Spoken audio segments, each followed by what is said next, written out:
Check 1 2 1 2. Let's get some volumes in here. Check 1 2 1 2 1 2. My offer the great disaster. Don't get confused about my way of life. It's not gangster, it's militant, ill intent. I mastermind and leave a federal building bent. Build a tent and live in the wilderness. Shop in a tree branch, in a river spearing fish. I'm fearless. Every now and then you might find a video of me through my media pipeline. It's wartime. Check 1 2. The irritated genie. Ready. Southpaws in the house. Feminization of a black male. Yeah, it's a war on the horizon. Feminization of a black male. Let's go, Paul. They say Zeus descended as an eagle and kidnapped this young boy named Ganymede. He forced this young boy to be his lover. How sick is that? The Greek god known as... My ancestors woke me up this morning. They said, son, you do know what time it is, don't you? I said, what time is that? They said it's wartime. So welcome to the war front, brothers and sisters. Want to thank you for coming out. It's a Saturday, so we know you could have been anywhere you chose to be, but you chose to be here, and I think we're going to have a discussion here that everyone here will appreciate and enjoy. Want to say a special thank you. We have the people, the brothers and sisters from Durham, North Carolina. Could you raise your hand here? It's a lot. We have a group that came up. Let's give them a round of applause, brothers and sisters. They came all the way up from Durham, North Carolina. That's beautiful. Whole family. And this is the way that we need to be actually moving and learning as a group of people, because change is not generally made by the individual. The best way to make real constructive change is by families. When families go in the wrong direction, you see families where it doesn't seem like anybody's doing well in the family. When families are going in a positive direction, you see that the people that need the most help get the most help because they don't have to do everything by themselves. They have the benefit of other people in the family to support them, and that's the kind of people that we are. And those are some of the things we're going to be talking about today. So just want to thank you for coming up. I want to say, just introduce you to some of the War on the Horizon staff. Our team lead is Brother Njama here. He's a young brother who has volunteered his time to help the organization, is actually a professional and graduated in school in media. So he does media productions, and some of the lectures you'll see he put them together, particularly the Nat Turner Rising. He actually puts the information together, and he does it at no charge. We also have our sister, the chief administrator of the organization, Sister Naisha in the back, who's also volunteering her time. Very successful brothers and sisters who realize that our people need to have better information so that we can make better choices. So we want to thank you for coming out. We don't do a whole lot of introductions. You at the War on the Horizon, the Bookman Calls Institute, which is sponsored by the organization War on the Horizon. And War on the Horizon, the object of the organization is to educate our people and wake our people up mentally to realize that we are under attack and we are in a war. And anytime you're in a war and your well-being is under attack, it is the only thing that you can do for an intelligent person is to prepare yourself to fight on your position and from your standpoint. So as black people, we have to do that which is in our own best interest. But the only way we're going to do that is if we understand the things that we're facing. And so this is a base level course. It's not designed. How many people in here have seen any of the lectures? Have you watched any of them? All right. The things you got in the lectures, you're not going to get in here today, because that's when you have a lecture, just to explain to you how the class works a little differently than the lecture. The lecture, you got one chance. You got people coming out to hear something, and it's almost like a show. You got to entertain people. You gotta give them education. You got to do all these different things during that portion of that, because you got one chance. You may never see this person again, but you got to move them at that moment, and they got to walk away and decide what your object is, to make that person say, I want to help do something for my race in that one shot. So it's a different thing. This is different. This is a course where step by step we take our time and we actually learn about the things that we're dealing with.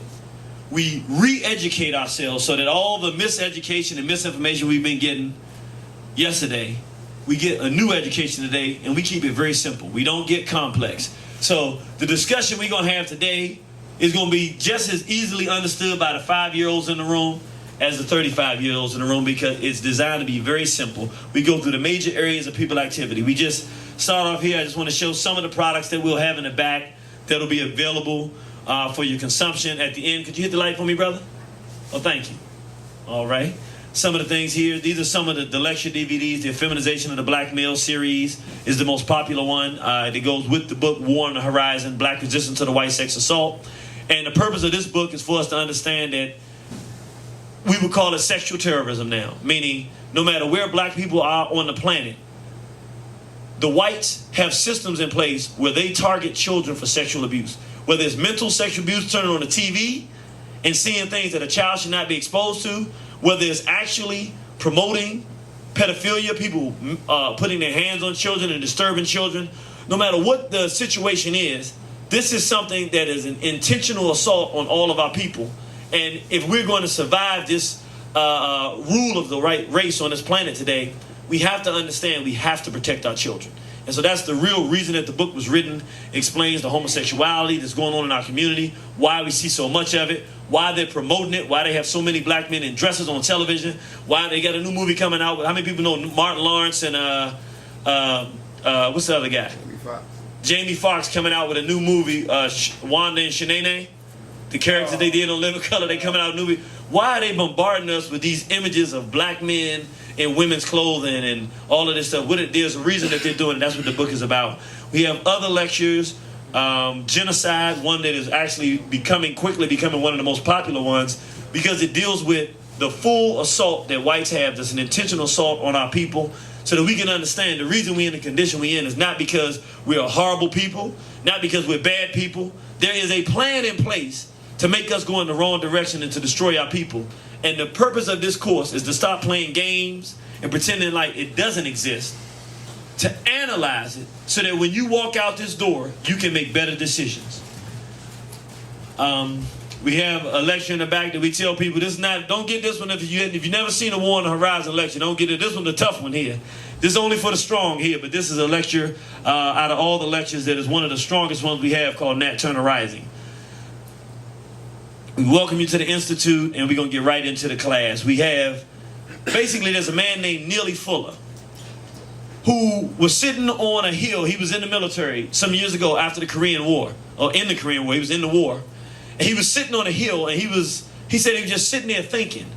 And he started thinking, and he said one of the things that he realized is that the way that the world is can't be by accident. Why is it that wherever you go, whether it's Korea, America, Africa, anywhere, whites are dominating? He said it can't be by mistake. And he started thinking, and he said it just came to him that this was a system. Meaning it wasn't just people don't like people, and it wasn't by chance. This was actually a system that had rules, ways that it operates, all of these different things. And he began to sit through and think through this system. And then at some point, he decided, I'm going to write this down and explain to our people how this system works. How does racism really work? What is racism? How does it work? And what are black people supposed to do in response to things that happen to us? So he drafted this whole thing, and in doing it, he said, whites have a system so that they can dominate the world. And it's in every area of people activity, meaning they don't leave anything out. They don't just dominate the world militarily. No. They target everything that you do for their rulership. And so there were, he said 9 major areas of people activity. We included health, so that makes it 10. And we're going to go through them very quickly. Economics, education, entertainment, health, labor, law, politics, religion, sex, and war. In other words, any time during the day, you're probably doing one of these things. Like right now, we're going to do education. So at any given time during the day that you're active and doing something, you're probably involved in one of these things. And what he said is that the whites and their system of racism, white supremacy, targets controlling and dominating black people in every single one of these areas. Thus far, we've already tackled economics, labor, law, politics. We've also done sex and health. So now we're on the topic today of religion. And I start with this picture because in order to have this discussion, I want you to understand we're going to talk about religion and spirituality today. What it is, what it's supposed to be. It's not going to be a very sophisticated conversation. It's going to be very, very simple. And it's not going to be, most of it is not going to be talking about what's going on today. In order for us as black people to understand spirituality and religion, we cannot start with something that was given to us. We have to understand something, and this is not an insult to anyone. We're only here to be honest and tell the truth the way it needs to be told. But all of the established religious orders that black people participate in today, the major ones, Christianity, Islam, Judaism, Buddhism, each of these religions is one that was given to us by somebody who didn't like us. It's not an insult. It's just the truth. Meaning, we did not call ourselves Christians before they put us on slave ships and brought us to America. We did not call ourselves Muslims before the Muslims came and the Arabs came and invaded Africa and told us that we had to call God Allah. I mean, the process was through the sword or through enslavement where we got the religions that we have today. And so the problem with our people is that we start talking about religion and spirituality from a contemporary position, not considering how we got into this. So what we're going to do today, before there was an Islam, before there was a Christianity, before there was a Judaism, there were black people and we did beautiful things. We're going to look at these things. There's nothing I'm going to tell you that I'm not going to show you. I'm not going to tell you we did something. I'm going to show you where it is. I've been there. I put my hands on it. This was you. This is what you did. This is what your ancestors did before somebody else came and told us to believe what they wanted us to believe. Our point is, and this is something, it's going to be a lot, but it's the truth. If you want to know if a people are spiritually free, if you want to know if they're intellectually free, ask them the name of their God. If the name of their God reflects them, their culture, and their multitudes of generations, going back to infinity, a name that accurately reflects those people, then those people are probably spiritually healthy. They're probably mentally healthy. If you ask them the name of their creator, and that name is a foreign name, then you can pretty much guarantee that there's a foreign person dominating those people. Meaning, whoever that person is, whatever the group they belong to, the fact that they believe in a God that does not reflect them, their language, their culture, and their history, back generations, it means that those people are being enslaved by somebody. And you don't have to go far to find out who their slave master is. All you have to do is say, if I take that name and trace it back, what race does it go to? And whatever race that name belongs to, that's who's enslaving those people. That's the reality. And so I show this picture because it accurately reflects the condition of black people today. Due to no fault of our own, our real belief system, our real character, our real core people that we are, the way we relate to the Creator, everything that is good about us was taken from us. And the way we relate to the Creator today is the way that those who have enslaved us tell us to. The problem with that is they enslaved us for the purpose of keeping us enslaved to them. So even if their religion or their spirituality could lead us to freedom, they will change it to keep us enslaved. Because the only thing that they teach us, the only thing that religions outside of things that black people create do, is tell you how to be a better slave to that religion. So we're going to discuss this today. I want to start by just showing and giving special thanks to a brother and sister. This brother's name Ash Rakwesi. He's known as the master teacher. And this is his wife, Sister Mary Rakwesi. And much of the information and the understanding I have of spirituality and religion and so forth, I got from this man right here. So I want to give him that honor and appreciation for opening my eyes up with many of the things I'm going to share with you today. And what's so special about them is they don't just talk to people. Every year in July, they do a pilgrimage back to ancient Egypt. What we called, our ancestors called it Kemet, the land of the blacks, the land of black-faced people. And this is where our ancestors laid down the foundation of math, science, all the disciplines that we study today. All of them, we'll look at this, were in ancient Kemet. In order for us to understand really spirituality, religion, God, and all that stuff, we're going to travel back to see how we viewed the world before we were enslaved. Is that all right with everybody in here? Yes. All right, let's take a trip. Now, these are some of the temples in Kemet as you see people on the trip. And it's a fun trip because children like it and everybody like it, because when you walk into these temples that our ancestors built, they're some of the grandest temples and structures on the planet today. Some of them, like the pyramids, of course, we'll take a look at, are so sophisticated in the way that they were structured modern science cannot rebuild a pyramid. The Japanese tried and it crumbled before they got halfway up. The science that our ancestors used to build pyramids was so sophisticated, they can send an astronaut to the moon here in America today, but they can't rebuild a pyramid. Meaning we were operating with such greatness that today we cannot be duplicated. And so it's beautiful to walk back into these temples, because if you can get half a glimpse of some of the things, every square inch of the temple, there's some writing on it. There are pictures of black women with locks or with braids. There are pictures of black men as kings and gods and goddesses. Everywhere you look is all pictures and stories about decency and doing the right thing. Brother, if you want a seat, we have some up here up front. You got to come on around and get on up front. All right. Got a packed house today. And so these are just some of the temples and some of the things. And so I tell everybody, one of the best things you can do for your life and for your children and for your family, if you get a chance, make that trip to the Kemet New Know Thyself tour. It is an eye-opening experience. It's nothing creepy or spooky about it. The hotel accommodations are beautiful. And the information that you learn about your own ancestors, your own people, is rejuvenating, because it allows you to know that that greatness that you feel inside, that in the world that we live in today, you just can't feel it, to find a way to let it out. There is greatness inside of every black person, and we should be a proud people. We know that we are proud people and a positive people because what we have produced. As it relates to our discussion, we want to know, we're talking about religion and spirituality. Well, what is religion? A lot of times, we use these terms that have been given to us, but we really don't have a common understanding. All religion is a system of beliefs that a group uses to justify its behavior / its spirituality. In other words, a religion is just a group of ideas, a system of beliefs. It doesn't have anything to do with whether they're true or not. That's not what makes a religion. A religion is a group of people agree to a group of beliefs. We believe this, that, and the other. And the purpose is to justify their behavior, whatever it is that they want to do. So, good example, let's use two races, the white race and the black race.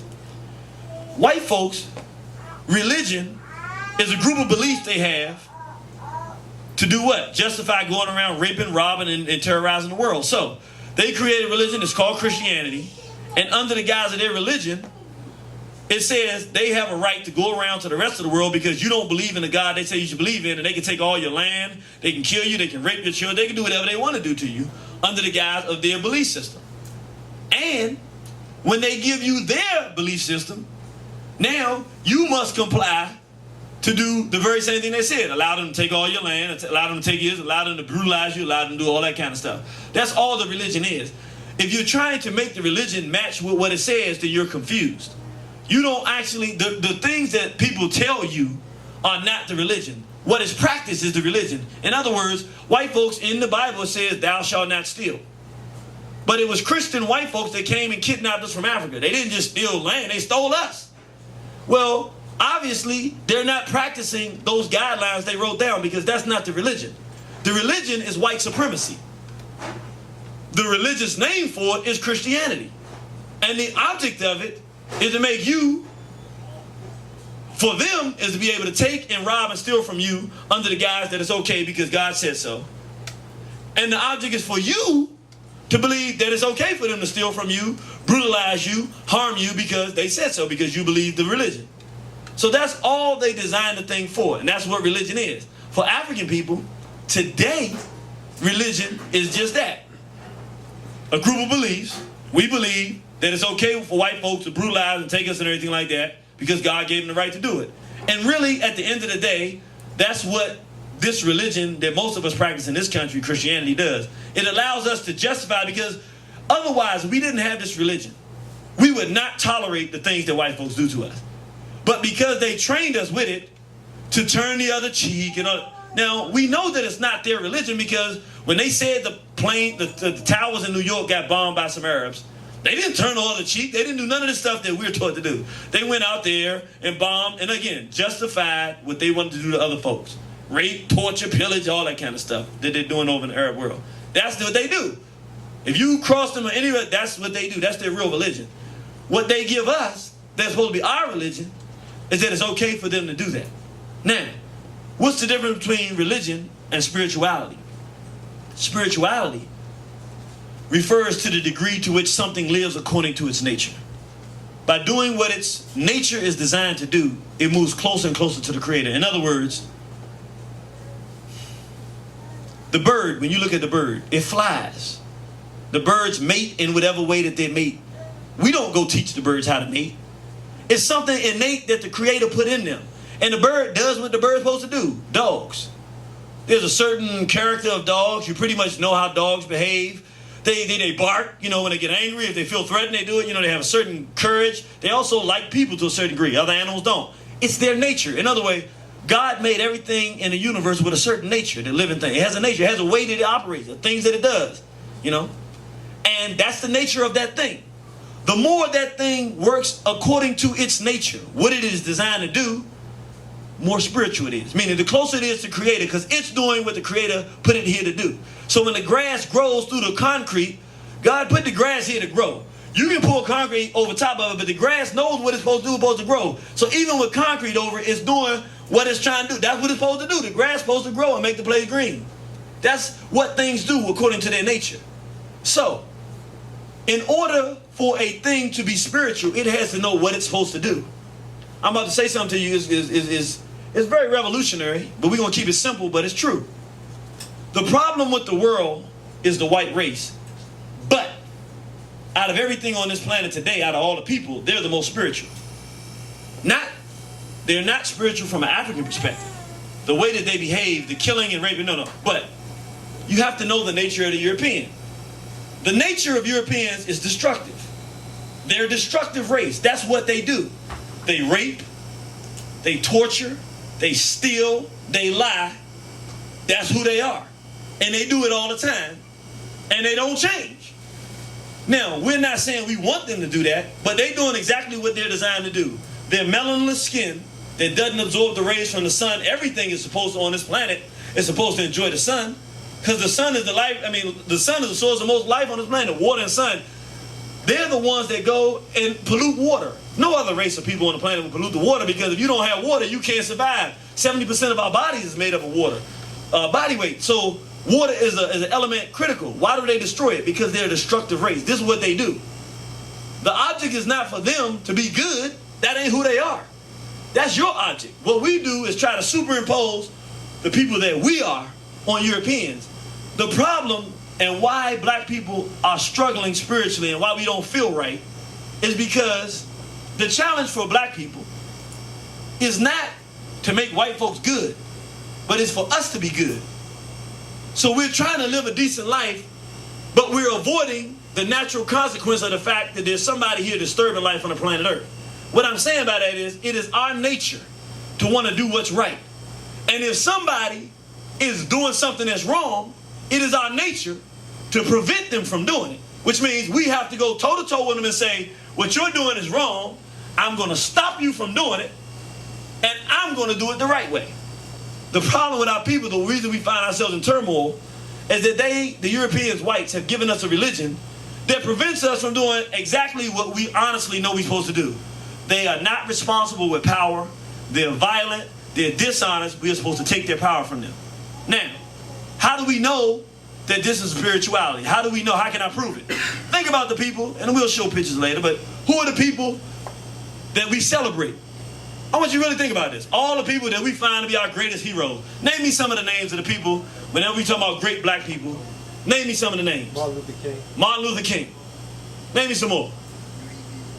W.E.B. Du Bois. Name me some more. Booker T. Washington. Name me some more. No, I'm talking about historically. Hey, well, I'm saying, but I'm talking about the people that we celebrate the most. All black people. Frederick Douglass. Who else? Yeah, but I'm talking about in your history books, who is it that black people really see as our heroes? Malcolm X. Who else? Somebody said Harriet Tubman. Who else? Sojourner Truth. What did all those people do? They were fighting against white folk. Right. In other words, that's how black people get your spirituality. This is not going to be a very complex discussion we're having today. The spirituality is all, and this is the thing to understand. Religion never has to change. It doesn't have to. Spirituality always changes because your circumstances change. Meaning if you're in a peaceful environment, then you live according to your nature and you build things. If you're in an unpeaceful environment and you're a peaceful people, then your purpose is to bring peace back.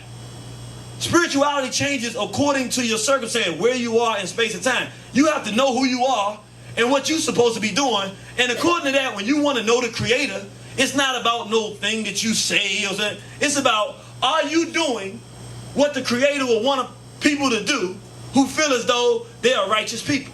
If you are righteous and decent people and there are people doing indecency and unrighteousness, you're supposed to stop them from doing it. And that's why we say Harriet Tubman. But because these people were people who were in a time when our people were under siege and they fought the hardest. And so we see them in almost a religious fashion. We see them as spiritual. Why? Because they did the things that we needed as black people to help make our condition better. And so we're going to see that when we go back in time, this problem that we're facing today of being confused about religion and spirituality is something that our people have been facing for thousands of years. Let's go back before we had whites dominating African people. Let's go deal with some African spirituality. When we go back to ancient Kemet, there was a story. It was the first creation story. It is actually the place that Christianity gets what we call the Trinity, God, the Father, and the Holy Ghost. It is a story that was around a few thousand years before the Europeans adopted any sense of religion and used it. It was a story of a god named Asar, a goddess named Aset, and they had an immaculately conceived child named Haru. Let's talk about the story and what it meant. Our ancestors created stories, spiritual stories. We were not supposed to believe them in reality. The purpose of the story is to tell the people who they are and what they're supposed to do. I'm going to tell you this story that's thousands of years old, and what is going to be so remarkable, this story that occurred 3,000-4,000 years ago is the exact same story of where we are today, which means our ancestors knew who we were. It is a story. The first man and woman, the first god and goddess named Asar and Aset. You had a just man. He was a decent man and he was a benevolent ruler of the land. He was a good king. They called him the Sultan in Kemet.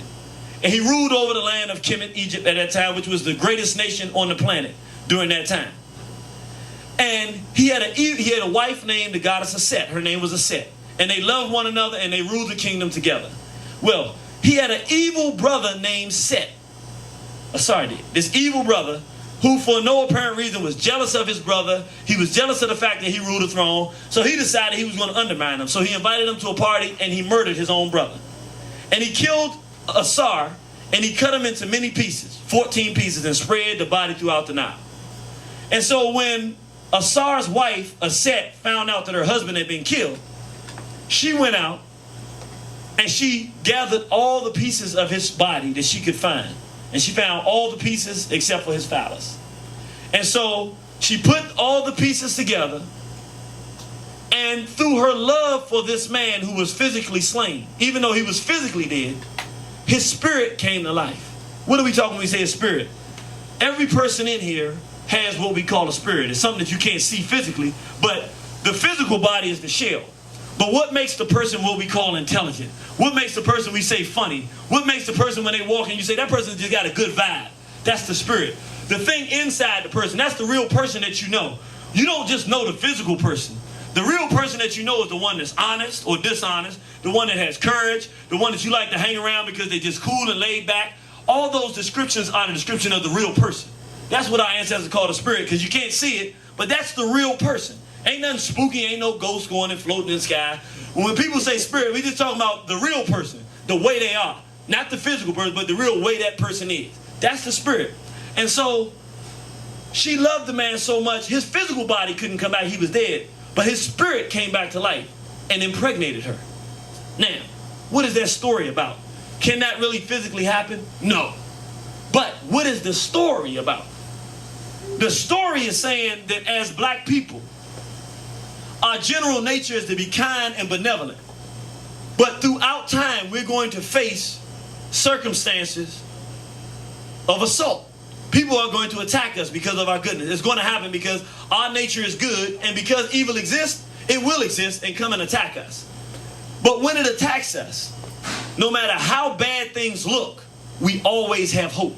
It's a story about hope, because a physical man who's dead, a wife who's never been impregnated, then there can be no child. It looks like everything is over. The idea is that even though it looks like everything is over, our ancestors said we are a people who are always forever hopeful. No matter how bad things have been or haven't, there's always a future tomorrow, and we should never give up. So what happened? She gets pregnant with a child, and now the child comes back. Here's the part that's important for us to understand in our spirituality. This is our people. This is our ancestors telling our collective story. This story will be 1,000 years in the past and 1,000 years in the future. As long as we're on this planet, this is who we are. When her son was born, she had the option. She could have not told him about what his uncle did to his father. She could have tried to raise him to forget all of that and live a new life and just blend into the society. No. What did she do? When he was old enough to understand, she said, your father was murdered by your uncle. And your uncle is sitting on the throne now. And the kingdom is in disarray, it's warfare, famine, and all of these things. And it is your job as a young man to avenge your father's death. To go to battle with your evil Uncle Seth and defeat him in battle and restore the kingdom to balance. In other words, yes, sir. Lion King? I like that, brother. Oh, I see that brother pulling out. Let me say the brother just said, the Lion King. Exactly. Let us talk about the movie The Lion King was written by a black man who obviously understands the history of black people. Sometimes our people get in positions of power. They may not tell us, hey, this is the story of your ancestors, but you end up loving it because they're telling you your story and that you have hope. Let's talk about The Lion King. I'm glad you said that, brother. I don't always bring that stuff up because it sounds like conspiracy theory, but since my brother put it on the table, we can talk about it. Let's talk about this story, and then I'm going to relate it to The Lion King. Haru is raised. He goes out to battle. In battle, we talking about physical battle, warfare. He defeats his evil Uncle Seth. He restores the kingdom to balance. And he is once again the benevolent ruler of the lands again. Now, this was prior to the Atlantic slave trade, but we had experience with whites. So you can look at the evil being any evil, white or any other evil that come and try to destroy good. In The Lion King, they took that same story, but they were really talking about black people and the white race. Let me show you how they did it. It was a brother who wrote it. That's why he was able to get away with it. And all the white folks saw it was a good story. They didn't really catch all of the underpinning metaphor that they were talking about. It was talking about black people. First of all, how many people saw The Lion King? All right, let's go at it. What was the son's name? Simba. Simba. What kind of name is Simba? African name. African name. What was the father's name? Yeah. Mufasa. What kind of name is Mufasa? Ooh, Mufasa. You remember that, right? What kind of name is Mufasa? It's an African name. What was the evil brother's name? Scar. Scar. What kind of name is Scar? European name. It's some kind of, it's not an African name, right? Why is it all of a sudden he didn't have it? Now, what happens? The evil brother, jealous of his brother's rulership, tricks his brother into getting killed. Now, his son is chased off and it looks like everything is gone. The land has been destroyed. Who did it get destroyed by? Let's think about it. You had the lions in the kingdom and the elephants and all that was beautiful and green, right? The evil folks came from where? Elephant graveyard. The elephant graveyard, that cold place, remember? Yeah. They looked over there and they said, you can go anywhere, Simba, but don't go over there. Yeah. It's a place of death. And when he went there, it was morbid, it was desolate. What is that representing? Europe. Where Europe doesn't have any resources, it's cold, it's harsh, they don't get no sun. I remember I went to, last time I went to Ethiopia, we had to stop in, I think it was Holland. I'm not exaggerating, I know y'all can think I'm lying, but we had to be like 6 hour layover, maybe 8 hours. We got there, in the crack, we got there like 4 in the morning, and we stayed there like past noon. And the sun never came out. We sitting in the airport, and I'm like, you sit in the airport, usually you're like, man, I can't wait for the sun to come out. The sun never came up. And I was like, how can you live in a place where there's no sun that ever comes up? But this is European. And that's what was being reflected in The Lion King. This desolate place. Now think about it. Is there a place in the middle of a safari where there's actually just dark and it's desolate? No. They're talking about Europe. And what they're saying is, don't go there, they're evil. Because if those folks ever come out, they'll do what? They'll bring that cold, desolate environment they're in to your place. So what happened? The evil brother kicked the son out. They brought those hyenas out that represent Europeans. They come, and now all the life and the balance and harmony in that environment is destroyed. It's famine, everything, and all of them think everything is over.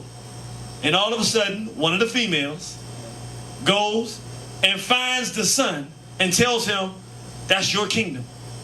You got to go back. He had to go back and go to war. He defeated his evil uncle, Scar, Set, in battle. And how did the thing end? The lions were back on top. The land was green again. All the animals worshiped and appreciated. Talking about the black man and black woman's rulership of the planet. It's all designed to do what? Tell black people there's hope. And remember, who came back? The lost son. Wasn't one that was amongst them. The lost son. Who is the lost son? Who are the black people who were taken from the African continent, put displaced in a different place, but whose job and responsibility it is to come back and save all of African people? If you don't know, then you need to look right next to you. It's those of us in the room who've had the most experience. It's not that we're smarter than our brothers and sisters. It's not that we're better than them. This is the difference between black people in America and anywhere else in the world. We've had 400 years underneath this European. Don't nobody got to tell us how he act. Don't nobody need to tell him. Can't nobody come fool us with no fancy stuff. We know about these white folks. If you talk to some of these brothers and sisters from the continent, no, you must understand. You have to love everyone. You be like, I respect you. I've been there before. That's where we all were. No, it ain't really like that. You don't know what I know because you ain't been where I've been. We're the best educated to his behavior to go back and save it. So thank you for that. That puts it in a relevant category to understand our spirituality and how people take these stories and make them work. Now, we're going to talk about who we were as a people and how we had to adjust the same way we need to adjust now, and how what we're dealing with today is a consequence of something we've been dealing with for thousands of years. Don't forget, this was the evil Uncle Set. They depicted him as an anteater. Why? The aardvark. You know, the aardvark, I don't know if you ever seen, he like ants. There'll be a colony, might be 3-4 million ants. He'll come up and he said, I mean, just in a world when a whole colony of millions is just destroyed, representing evil and destruction. And that's why this Set was represented as evil. But we're going to talk about how things changed over the course of years. So we just need to understand some fundamental things about African people. The foundation of the strength of our culture is a strong relationship between black men and black women. That's who we are. That is our nature. Black men love their daughters. Black women love their sons. Black men love their husbands. Black women adore, black men, oh man, you know, this homosexual environment gets you messed up. Black men love their wives, and black women love their husbands. And so this is who we are. And based on a strong relationship between the men and women of our race, that is how we do everything that we do. That relationship has to be intact. You find a man who can't get along with his woman, that is a miserable man. He's not going to produce a lot. You find a woman who can't get along with her husband, she is a miserable woman, or don't have a man, she's not full and complete because we're supposed to be together. You find a woman, something happened to her son, ain't nothing like that in the world. And a man don't even think about doing nothing to his daughter because that's everything to him, because that relationship between man and woman is everything in our people. And as a consequence, whenever we had a creator, all of our stories, Asar, Aset, and Haru, we just talked about, an immaculately conceived, a man, a woman, an immaculately conceived child. There's always a God, there's always a goddess. Everywhere there's a goddess, there's always a God, because it's about balance and that unification. Why? Because we, as a people, our nature is for man to be with woman and to build that relationship. That is the core of our spirituality. Hence, we can't have a creator story or creation story or God story without the female in there. That's why if you've seen for thousands of years, black men, if you even go back to the 1920s, if you said something about a black man's mother, it was going to be a serious fight. The nicest black man in the community, you can talk about his father, he might laugh that one off. Say something about his mama and you got a beef. Why? Because for thousands of years, we have always respected the principle of the goddess, the black woman. And so this is important to understand because, again, if you want to know if a black person is spiritually and mentally healthy, the question is, do they have some kind of goddess concept? Even if they don't say a goddess name, can they tell you, nah, man, the black woman is special, man. A woman is a mother. If they can't tell you nothing special about a woman, then you know that that black person, particularly a black man, is not healthy. Or even a black woman. If they can't tell you something, because for our people, the woman is sacred because she brings life. And so the black man traditionally, before this environment we're in now, looked at the woman as closer to God because it was only through her he would even be able to have a child. So she was his greatest gift because she could give him a child. She was the best thing coming. There was nothing else in the world but the black woman. Everything he did for her. Even today, in a perverse kind of manner. It's perverse, but brothers, everything they do for women. Why do you think bro wear them nice shoes like that? He want to attract you, sister. Why do you think he wanted to spinning rims and he want them spinning? He don't necessarily need to spend no more money to spin his rims, but he wants you to see the rims spinning. I tell you, he got something because he wants you. Men do everything they do for the women. And so, that is part of the core of our people. That ain't how Europeans are. That is our spirituality. And so, we talk about another part of our spirituality because we have to know ourselves, learning. I want you to understand this. The way whites have it now, they don't ever want us to get information and learn. So they don't want us to learn astronomy, astrology. They don't want us to learn anything, science and math. The reason is because that is the core of our people.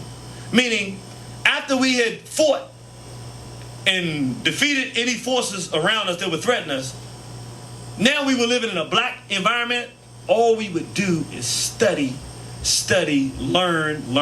Why? Part of our spirituality as African people is what we call enlightenment, knowing.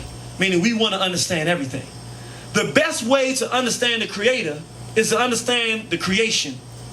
Thereby you can build and produce beautiful things. For instance, a good idea. This is a man named Imhotep who became worship. He's the world's first multi-genius. He was an architect. He's a mathematician. He was a physician. He used to do brain surgeries. He was a surgeon. He was a master knower of multiple things and disciplines. And out of his knowledge and work that he brought forth came many disciplines, like we say architecture, engineering, mathematics, all these things because of his vast knowledge. His thing was to understand everything. This is the nature of our people, though. We don't want to be unhealthy, so we study the plants and stuff like that to find something that has healing potential. That is getting to know the Creator, because the Creator put the answers here for you. It's up to you to figure those answers out. Now, that doesn't apply to everybody. White folks don't think like that. We got to stop trying to mix and match. Religion don't work that way in spirituality. It's about your nature. The dog does not have the same nature as the cat. But if the dog tries to create a religion that includes the cat, if the cat goes into it, he's crazy because he's going to get eaten. There ain't no universal spirituality like that. Every group is supposed to act according to its nature. So this man, Imhotep, if you go to the early temples in Kemet, you see him here, you see them here. He had a stethoscope. It's over 4,000 years ago. We thinking modern medicine. Ain't nothing modern about this stuff. Here's the birthing stool. I mean, the hand stool where he washes his hands before he does the surgery. And if you get close to these things, if you talk to anybody in this field of medicine or a doctor, these are the same exact instruments. This is over 4,000 years ago. Same exact instruments they use today to do surgeries. We were doing this thousands of years ago. But we did it. This is the world's first pyramid. It's called the step pyramid. Design. He was the architect of it. Again, a man of many disciplines. What was it? Our ancestors, in the absence of anybody else. In other words, what is your real true nature?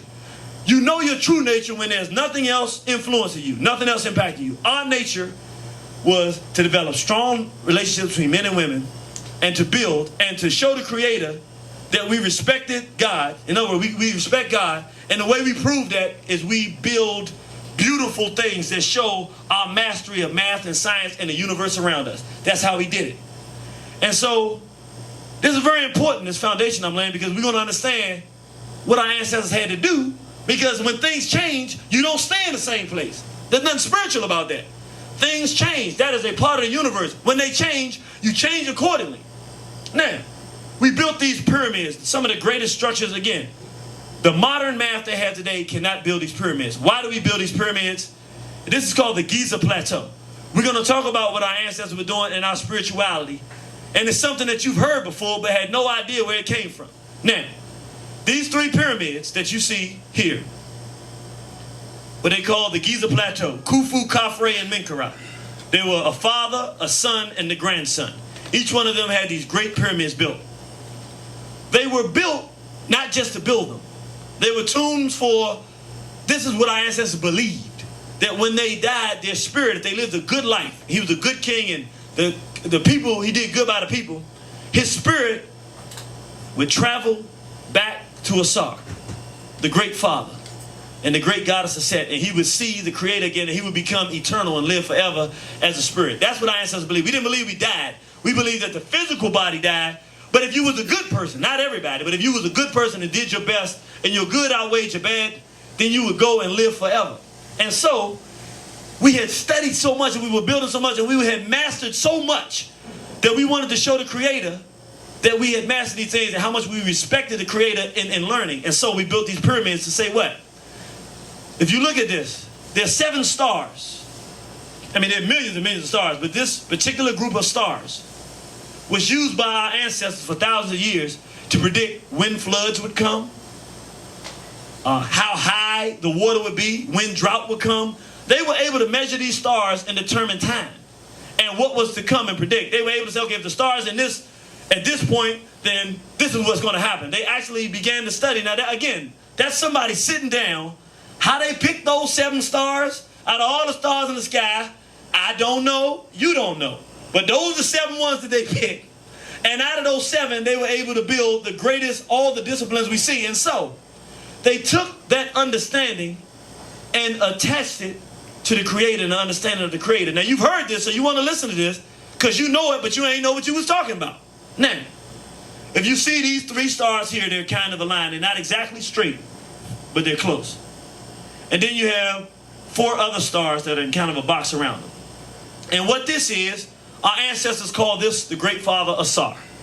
They just took the God concept and put it into the stars. And so they said, there's a certain day on December 25th when all of these stars are perfectly aligned. And then there's another star that rises high when that happens. It's called a star series when that happens. That tells us, basically what it tells us is that when that happens on December 25th, you know, when you're going through the summertime, the days are longer. They get shorter and shorter and shorter and shorter. The shortest day of the year is December 24th. But on December 25th is when it begins to reverse, and the days get longer and longer and longer and longer. It's all about astrology. We studied this to understand it. So we understood that. And so the pyramids on planet Earth were built in direct alignment, which, again, you have to understand science. You know, if you go to the white boy science books and listen to them say it, they say what they did is virtually impossible. The exact distance that these stars are from each other, we talking about more miles than we can count, further than for us from our sun. The distance they are is the exact distance and proportion in size and everything of these pyramids. In exact proportion. And so we said that these 7 stars were Asar. And this, if you look at the man, this would be his torso, his body here. And this is the lower body. And so we see the 3 stars, that would be his belt. You know, the man got on a belt, right? So we called it Asar's belt. And what we were doing, we were building on earth that which we saw in the heavens. Saying, we understand your creation, we understand, we've studied. We said, listen, our Father, which art in heaven, thy kingdom come, thy will be done on earth as it is in heaven. In other words, you created these 7-star alignments that we can watch and study and tell us what to do in life, and we produce this great world. And we have produced the likeness of those 7 stars right here on planet Earth, showing that we have studied you. Our Father Asar. That now, it gets translated into something that we say in our prayers by white folk, don't have no idea what in the world we talking about. We ain't built nothing at first. We just repeating something somebody told us. It goes directly back to something we did that was physical that's still standing today that you only get when you go to the Europeans. Why do I tell you this? It's important to understand. When ain't no white folks around, when we not in the middle of fighting and battling, this is what we do. All our time, energy, and effort is spent studying and building beautiful things. Now, why did it change? Let's talk about why it changed. Very important history here.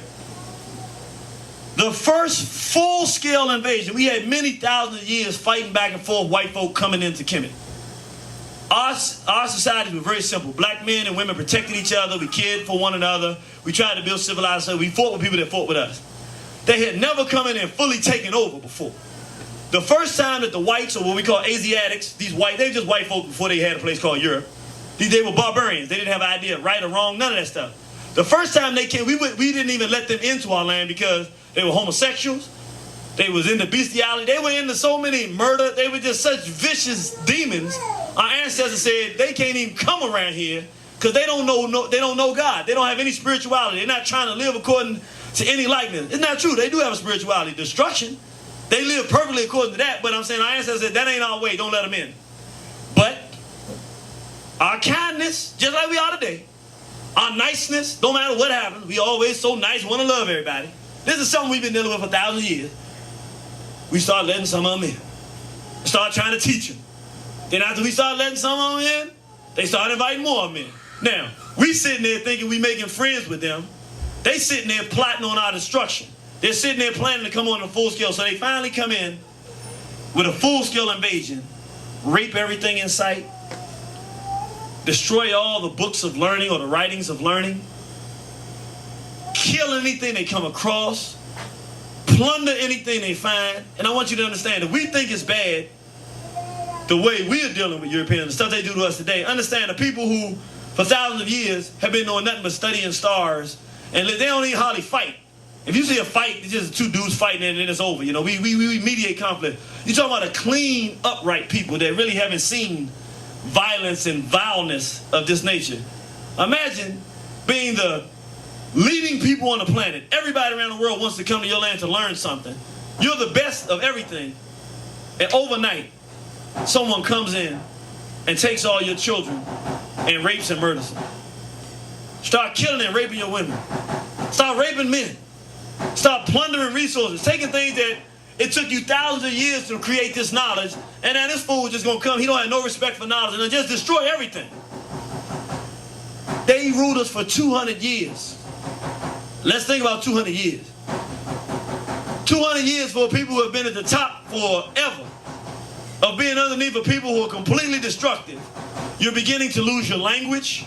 You're beginning to lose all your writing and your learning that you've got for thousands of years. This stuff been going on so long you can't count the time. When they asked some of the people how long that they were in Kemet back then, they said, we've been here so long, we were here when the sun rose in the west. I mean, we've been here longer than we can even put on paper. And they just come overnight and plunder it. Almost like Set, right? The ants, millions of them build it, and just overnight just wipe it out. So, our ancestors said, we have to start changing the way we do business. This stuff doesn't work. It doesn't work because those folk come in and they do the same thing to us then that they doing to us now. Freakish, decadent, abusive, violent misbehavior. And so our ancestors said, we have to resolve this situation. So the first thing they said is, in order to resolve the situation, we can't do nothing until we get them out of here. They gotta go. So you have a people who had to retool all of their thinking. For generations, they've been studying it. No more studying now. Only thing you studying is warfare because you got to build an army to get these white folks out of here. Get them out. Get them out. Whatever they kill them, do whatever you got to get them out of here because they're crazy. So now you're not sitting around and all the beautiful things. No, now, young man, you're going to kill. You got to kill. You got to destroy him. He's evil. You got to do that. We had to reprocess all of our thinking because that's what we were dealing with. We put an army together. It took us 200 years. There was a sister. Her name was Ahotep. And because there was a shortage of men, she was the queen. Her husband had passed. She went on the battlefield herself. And she fought so valiantly, she lost an eye in battle. She became, they worshipped her as the king. And they gave her medals for being so brave in warfare. And it so invigorated the men that one of their women went out there leading the battle and destroying these invaders of their land, that then the men came back and her nephew, by the name Neb Petty Ra Amos. His name was Amos. He said he went out on the battlefield and his battle cry when they galvanized their forces was never again. Never again will we allow these invading forces, these white folks, to come in here and pillage our people and destroy again. No more trying to be their friends, nothing. We'll never let it happen again. And his battle cry was never again. They went on the battlefield. They defeated the whites. And for the most part, put them out the land and restored the kingdoms to balance. That's not why I'm telling you this story. I'm telling you this story not just because they beat the Europeans. Not just because it goes right in line with Asara said in Haru. We were dead, we were destroyed, but we had to come back to life. We had to fight a battle, then we could restore the kingdom. But now they start changing the way they did the kingdom because they said we have some deficiencies in our thinking. And one of the men that helped them do this is real good history. This is real stuff, though. These ain't no people I'm telling you about that, you know, a lot of times we get into the David and Goliath and all that stuff. You can't find no history in none of people. Those are stories. These are real people. You can go see the actual person sitting there. This man's name was Men Kipparat Tahuti Mays. Now, I'm going to tell you why he's such a special man, because in the history of African people, we were a very balanced people, even in warfare. Like, when we fought wars, you always left the enemy a way out. So that if the person decided they wanted to retreat and quit, you just let them go. Our ancestors, after this happened, said we got to do something because these whites have been coming for thousands of years. We fight skirmishes. But now they saw if they ever win, we see what's going to happen. We can lose everything overnight. All this stuff, we made ourselves decent people. Everything that makes us a decent, we can lose it all overnight if they ever win. And with their mentality, they don't even know right. They don't even have a concept of right from wrong. We got to do something that has a long-term impact. The problem is, we had already defeated them in battle, put them out. They still had little kingdoms. The white folk had little kingdoms close to where we were. And we wasn't doing much about it because we were now in charge. That's our nature. After the fight is over, we want to get back to learning everything. And the priest who ran the community really said, nah, we need a different thinking. Because if these people ever get full scale, they will destroy us. They will exterminate us. They're not like us. They said, we got to do something. What are we going to do? And so they began the process of teaching the young people in the priesthood, look, you have to do something long term to deal with these white folks. You got to do something to deal with them. They said, you can't let them come back later and do this. So what they started doing was training them. And then they ran across a young man. His name was Men Kipparat Tahuti Mays. He was a botanist. He was studying botany. Very short brother. But there was something about his character.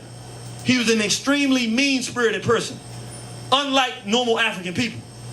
So they said, we're going to make him the king because he's got what we need to do something about this problem long term. He's meaner than the rest of us. We're going to follow him because we don't ever want what happened to us before to happen. So the people began to follow this man.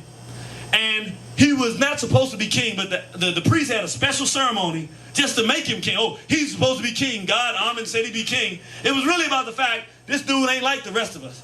He'll get the job done. And so they let him lead the army in battle. And so his first thing was, you know, because again, we had defeated the Europeans. They still had the Hyksos. They were called the Hyksos, the white folks. They had little townships around Kemet out on the outskirts. He was like, nah, no townships on the outskirts. Just get rid of all of them. They was like, what? But they're not doing anything. He said, don't matter. He said, we're going to go take our land. They said, what do you mean our land? That's where they live. He said, no, that's our land now. For African people, you know, you don't own land, you don't rule land. No. They call him an imperial king. He was like, where they are now, that belongs to us. They said, why? He said, because I said so. And they shouldn't be there.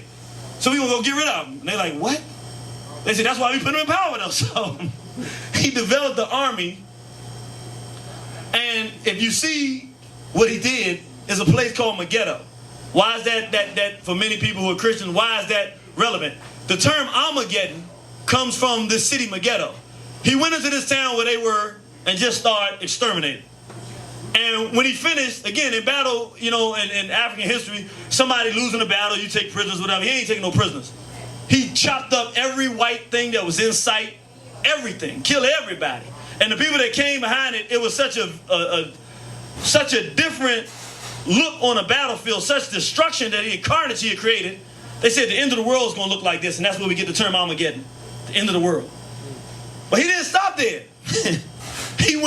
He had 14 battles, he went all the way as far as what we call Saudi Arabia. Just completely annihilating them. We don't want them nowhere around because I don't care what they're doing now. I know that they're plotting to come and hurt our people. I know what their ideas are. And not only are we going to go up there and destroy them, we're going to move here so they can't come back. So he just started taking other land and moving large members of his family. People started raising black families there. So we just going to take the land. That way we don't have to worry about them coming in slowly. They can't come in nowhere they can't be. This is our land now. He went all the way up into Asia. At some point, you realize, though, wow, we can't go all the way, and it's just too vast. We don't have enough resources to destroy everything. But as much as he could destroy, he did. Then he did something for us. And this is all real history. You can research this. This is something he did that was very important. When they realized he couldn't exterminate all of the whites, he said, I got to do something that will have a lasting impact.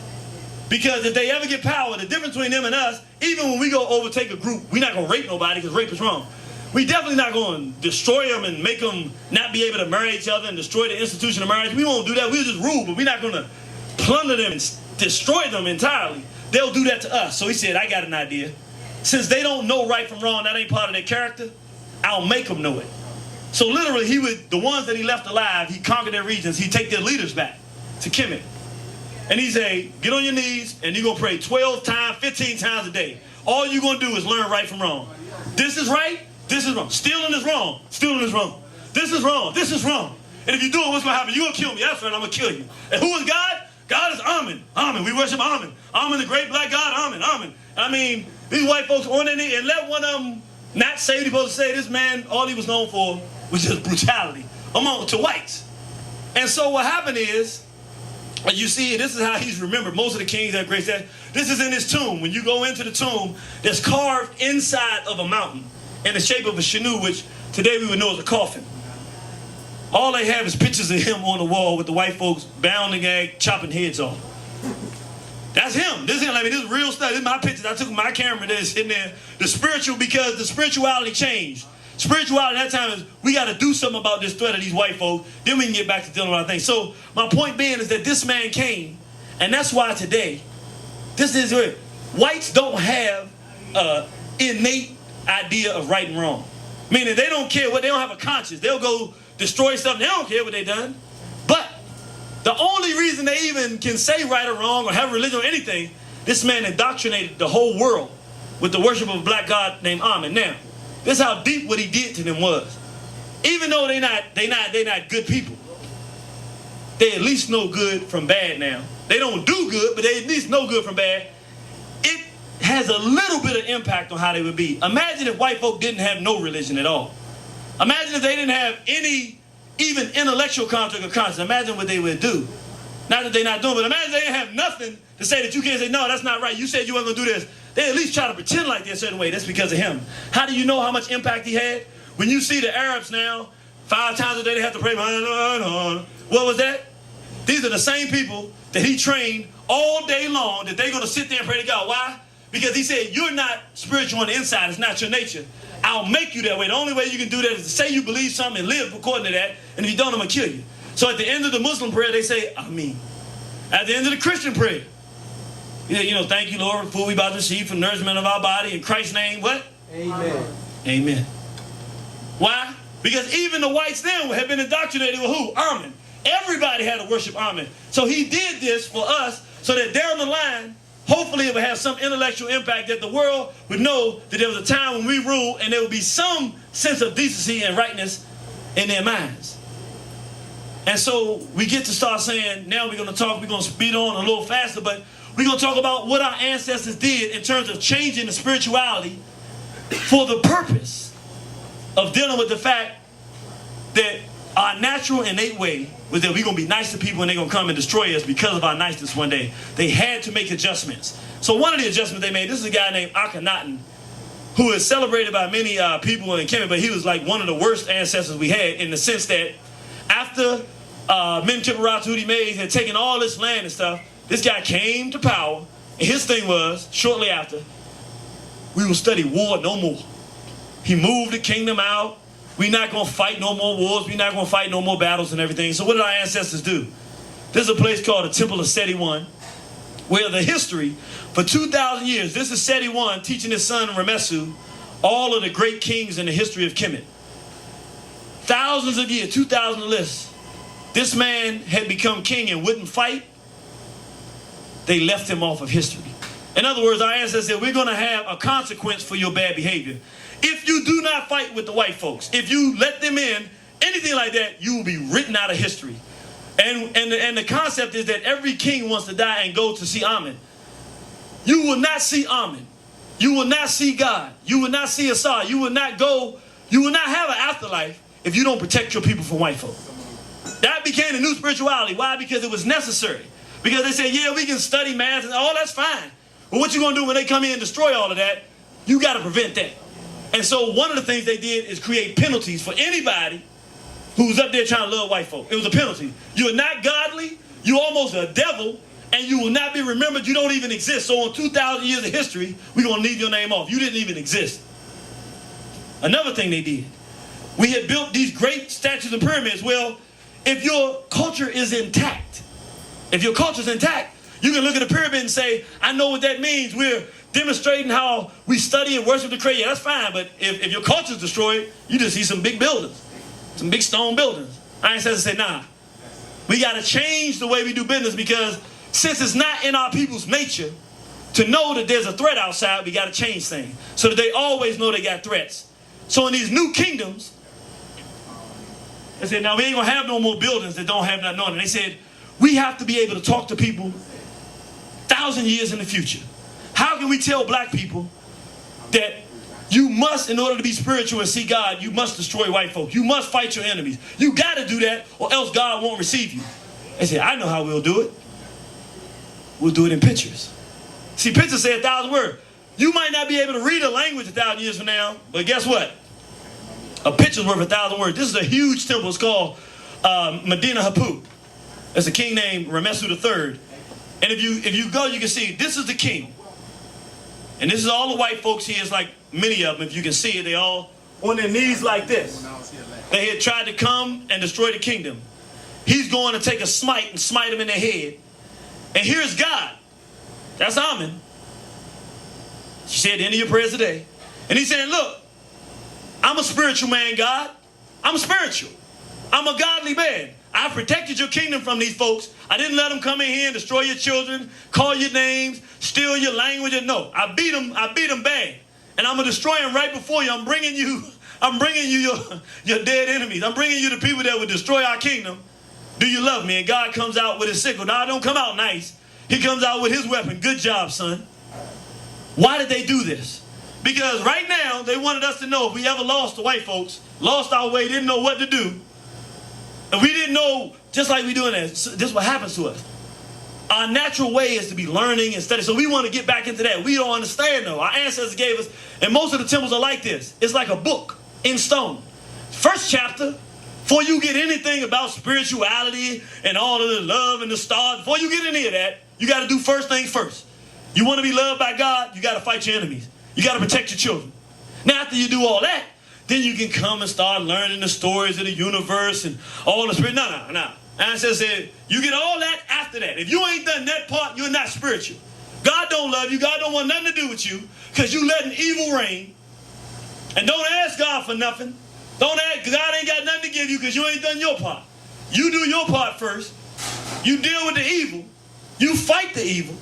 Then we can do it. And that's why, as black people today, that's why we find ourselves so much emotional turmoil. The reality of it is we know we got to do something about them because they're crazy as I don't know what. And they beating us up and down all over this planet. We know that. But we desperately trying to escape that. Well, in trying to escape that, we never get that sense of feeling righteous and right because we ain't done nothing right. And then our circumstances keep getting worse and worse. Every generation keep getting worse and worse. Why? Because we ain't doing the things we're supposed to be doing. But then the answers come up when some black person who decides, I'm not going to tolerate this, Marcus Garvey come up, we're not going to let them, let's do something for ourselves, and goes out there, Nat Turner pops up, Elijah Muhammad, Malcolm X, and they start fighting with these white folks, and we start loving them all of a sudden. Why? Because they're doing what they're supposed to be doing. They're protecting the interests of black people, and that's when God loves you.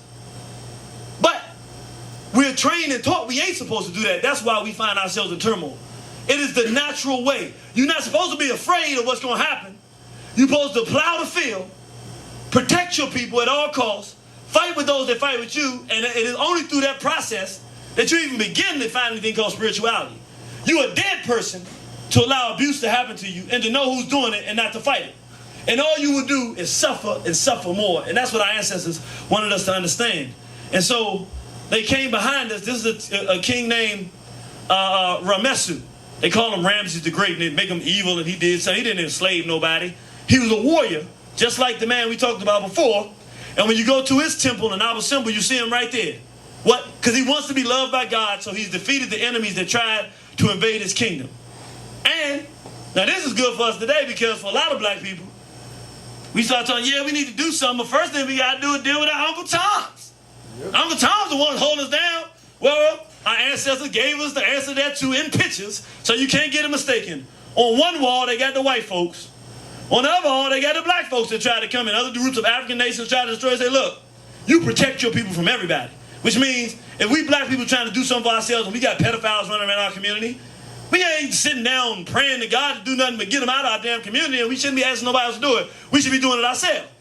If we got criminals running around our community, it ain't hard. You want to know what spirituality is? Say, brother, let's get together. We're going to stop people from robbing people's houses around here.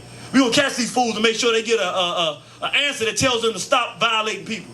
Find some rapists in your community and we running around talking about how bad it is. No, you hunt him just like he hunting you, and God will love you then. That's spirituality. Somebody's doing something wrong to your child, and you jump and say, you ain't going to mess with my child. I'm not going to tolerate this.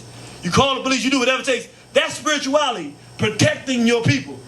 We can get back to building these pyramids once we've dealt with the real problem on this planet, which is white aggression and authority. Our ancestors put it right there in our way. And look, our ancestors say, look, you got to deal with them this way. You go in the temple, there's the king, all the Asiatic white folk, there's the black folk. Any of them that get in your way and that are wrong and not believe in righteousness, God wants you to get them out the way so that you can have a decent environment where people can live in peace and harmony. If they won't get out your way, you put them out your way. Now, I know people say, I thought we was going to talk about spirituality. We are. It's just that we've been taught that spirituality means to lay down and die. That's not what it means. And that's why you don't feel good when you let somebody abuse you and mistreat you. It don't feel good. Because that ain't what the Creator wants you to do. You are not meant to take abuse. That's why it doesn't feel good. It feels real bad when somebody messes with you and you don't do nothing. But when you stand up for yourself and make them stop messing with you, you feel like you done conquered the world. Because you back in harmony. And now, after you done that, now you can do your reading now. You can live a decent life now because you're not poured down with that abuse or that feeling, a sense of being abused. You ain't supposed to. This is who we are. This is why even Haru, remember Haru was the good one. Haru was the good spirit, the benevolent one that came out with the war. But even the good deities could come and give you the sword and say, destroy your enemies.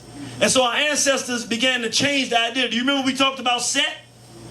The evil brother Set. Our ancestors said, and I want you to understand spirituality. I told you it's supposed to change over time. At the time when there was not a great threat, Set was evil. You didn't want to be like Set. Everybody wanted to be like Haru. After our ancestors realized that if we did not fight with these whites, and if we did not maintain a level of aggression even when they weren't around, that when they did come, they would destroy us, our ancestors start adjusting. Everybody walk with your left foot forward. All these statues you see walk with their left foot forward. What is that? It's called the Nesiamsu. What does it mean? Our ancestors said, walk with your left foot forward to trample down evil so that your heart can go forward. In other words, on anything, you don't just go out there and just make friends with somebody you don't know and don't watch or... First, you meet the person. Then you listen to them. Then you observe them. Then over time you say, nah, that's a good person. That's my friend. You don't just jump out there. That person might want to take your money. That person might want to be a liar. You have to protect yourself. You have to look. You don't just go fall in love with somebody. Oh, yeah, I seen her today. I met her. I'm in love with her. No, it don't work that way. Sister, you don't just meet a brother. Oh, he handsome. I'm in love with him. No. Ancestors say no. See how he treats you. See how he talks to you. See, is he a hard-working man? You look, you walk with your left foot forward to protect yourself, and then once you see things okay, then you go and say, okay, this is all right. So when we came to the Native Americans, we looked at them, we brought technology, they was cool, we built good stuff with the Native Americans. That don't work with everybody. We can't get along with everybody. We can get along with the red man and red woman, that's about it. Ain't seen too many other groups of people we can get along with. Walk with your left foot forward. And so, instead of having the king trying to be Haru, the whole spiritual concept changed. The new concept is, this is Set, the evil brother, and this is Haru, the good brother. What it is saying is that, and notice where the left leg would be is Set. That's the Nesiamsu. Meaning, in order to be balanced and to be a real true spiritual man or kingdom or people, on the one hand, you must have the decency and the goodness to be kind to others, to provide leadership, to live a decent, quality life. You have to do all of these positive things.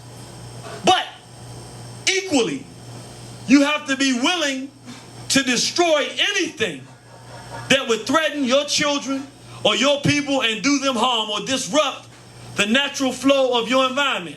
So if you having a cookout and somebody come cussing and acting a fool, you don't feel bad for putting them out. Nah, you acting out of sorts, dude. You gotta get out of here. You gotta set them straight. You know what I'm saying? You gotta do that and set, you know. You gotta add a little in there. You gotta set them straight. You gotta get to that part of you that says, no, we're gonna maintain balance and decency, and it's gonna be right, and we're not gonna negotiate that part. In order for you to be balanced, you had to have both. That is where the spirituality grew into. Why? Out of necessity, of the fact that it is irresponsible to ignore white aggression when it has been what has destroyed black civilizations and love between black man and woman for thousands of years. Ain't nothing else been responsible for that. We always get into this blame game of blaming ourselves because it's convenient. Because when you blame yourself, if you the problem, you can't change it. So, yeah, there are things we need to do to make ourselves better, but as a race of people, if we sold ourselves into slavery, that is ridiculous. Right. We did not make the boats. We did not sail the ships. We did not know many times they was coming. We certainly didn't sit down with the Europeans and agree how many of us would be sold into slavery. That was their decision. And when they got there, they put us in positions where it was difficult to make decisions. That's not for us to blame ourselves. That's for us to say, you know what? Now when we have environments like this, we don't want no white folks in. Why? Because whenever they come in, they mess up stuff. We need to learn the lessons from the past. This is what responsible people who want to know the Creator do. In order for you to exist and build anything, you got to exist anyway. In other words, what I'm saying, the mice that go running to the snake won't exist. He gonna get eaten, he gonna die. He can't live a good mouse life unless he stays alive. Self-preservation, that's the first rule of thumb. First you're supposed to teach the little mice how to eat, how to stay away from the predators. After that, the little mice got to go on his own and make his own way. But if you don't teach him that, if you teach him to trust those that are going to destroy him, he'll never do what mice supposed to do because he's going to die right away. And that is black people. We are leaving our children to people that we know hate them. And when they come home miseducated, our daughters want to date white boys. Our sons want to date white girls. Think that white females are pretty. We ain't teaching them nothing contrary. Then we wonder why he rose up. Now his mama at home telling him to love everybody equally. She black. She's supposed to be looking out for the future daughters of the race, teaching her son, don't you ever date outside your race. Father, supposed to be responsible, establishing law in the house, looking at the little girl, don't you ever think about bringing no white boy. Don't you ever look, don't even talk to the white boy. And by God, little boy, you better stay out of my sight if I ever see you with a white girl.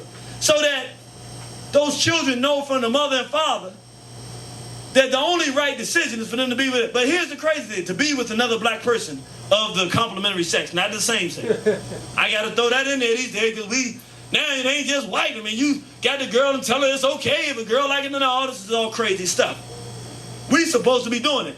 Then when we don't do it, and our children go out and do the opposite, we have the same people who taught their children to love everybody, go out and marry outside the race, sit around complaining there's not enough black men marrying black women.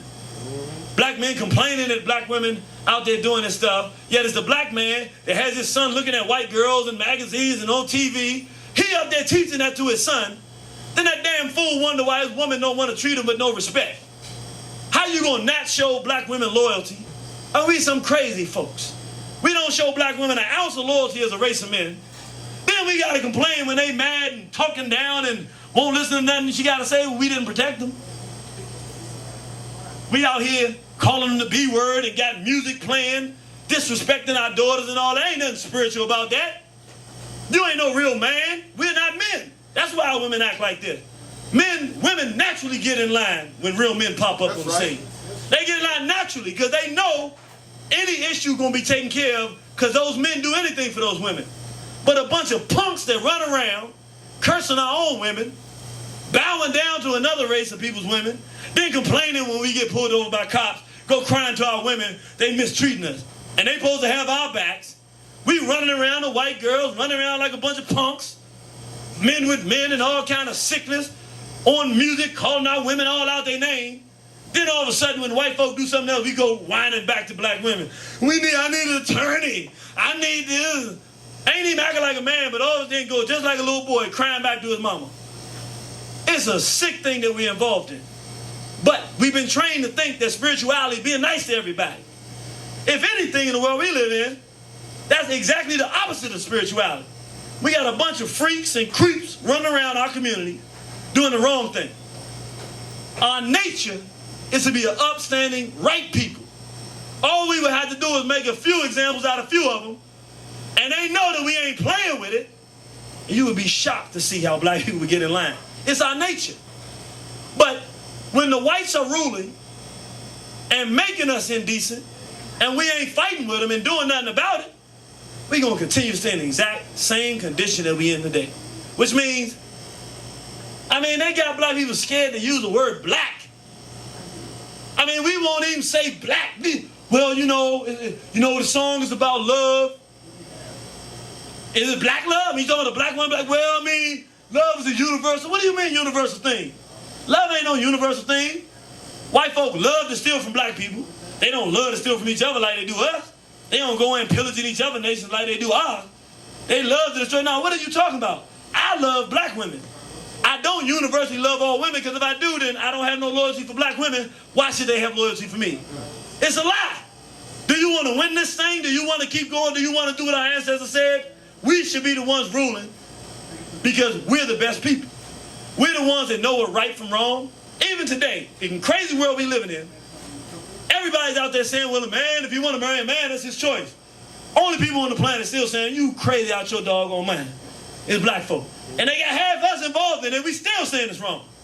Even when they got us corrupt and getting brothers raped in prisons and all kind of filth and decadence going on in our community, at the end of the day, we still like, no, ain't nobody supposed to mess with a child. Had a brother just in Detroit. I don't know how many of y'all saw that.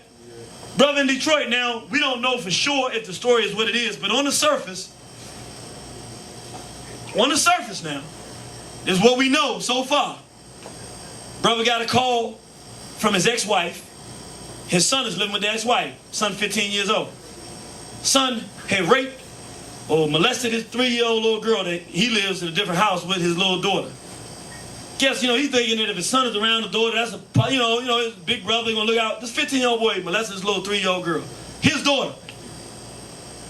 As soon as the mama called him, he got his gun, he drove in the car to the house, beat the boy down, stripped him naked, took it out back and said, I didn't raise you to be like this. And blew his brains out. Ooh.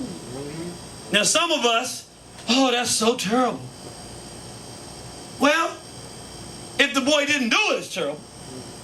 But the boy told his mama that he did. We gotta have rules. The rules gotta be simple. Don't mess with our children. That's right. If we establish the rules, I don't want to hear how old he was. He was 15. So what? We let him molest. We let him get 25 so he can molest 25 more people, and then we do it? We want change, and then we don't want to do what it takes to make change. That's what our ancestors said. Look, we had to change the way we did business. That stuff don't work. If everybody knew that if that child comes to me and tells me that you put your hands on him, and we find out that it's true, you going to take the same trip out back that he took. That's his own son, his blood son. He said, if the story is what we think it is. We don't know all the circumstances. But if it's just a man who did that because he knows it's wrong, that's as spiritual as you can get. I'm going to tell you what's so deep about it, because it's one thing to go take the life of somebody else's child. But for a man to say, this is so wrong that I brought you in this world, but being a pedophile and a violator of children is so bad, I'm guilty of bringing you into this world. I ain't going to wait for nobody else to do it. I'm going to take your behind out myself. That's spirituality. Because that's a man saying, I'm not going to allow children to get abused. Now, people saying, that's terrible, I don't agree with that. Yeah, I know you don't. That's why our community is in this condition we in. That's exactly why we're in this condition. Because we play around with stuff ain't nothing to play around with. But I bet you talk to a person at 25 years old that's all messed up and tell you they've been sexually abused. I bet you feel a little different. I bet you when you listen to the stories of our sister sliding down these poles and these strip places, answer what happened to her when she was young, and she tells you, I bet you feel a little different. I can't tell you how many stories I get people, because this is the work that we do trying to resolve these issues. Call me up, tell me, one brother said his sister, the father, you cut a hole in the door of him and his wife's room so he could have easy access to his daughter.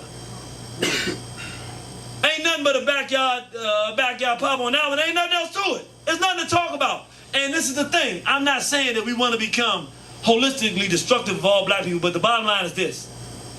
Laws have to be established. Rules have to be made. And we are not in a love time. We ain't in a love everybody time. We are in a time when we're supposed to be serious. Because we are under assault worldwide. Black men are supposed to be in family saying, let's go to places like this to hear the truth. All as a family, not just one or two of us, all as a family. Then go home and say, all right, look, we're going to put something in place in our family to make sure nobody messes with our children. So we got to teach our children to come to us and tell us if anything ever happens to them, anybody puts their hands on them and tell us. Then we can't tell the children what we're going to do, because we tell them what we're going to do, then the children ain't going to tell us. So we got to sit down and work it out. And how do we do it? How often are we going to meet with the family and talk and make sure everybody's okay? If there's anybody, the men need to start being men again.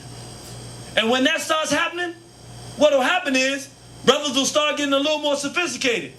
We don't want to go to prison behind doing the right thing.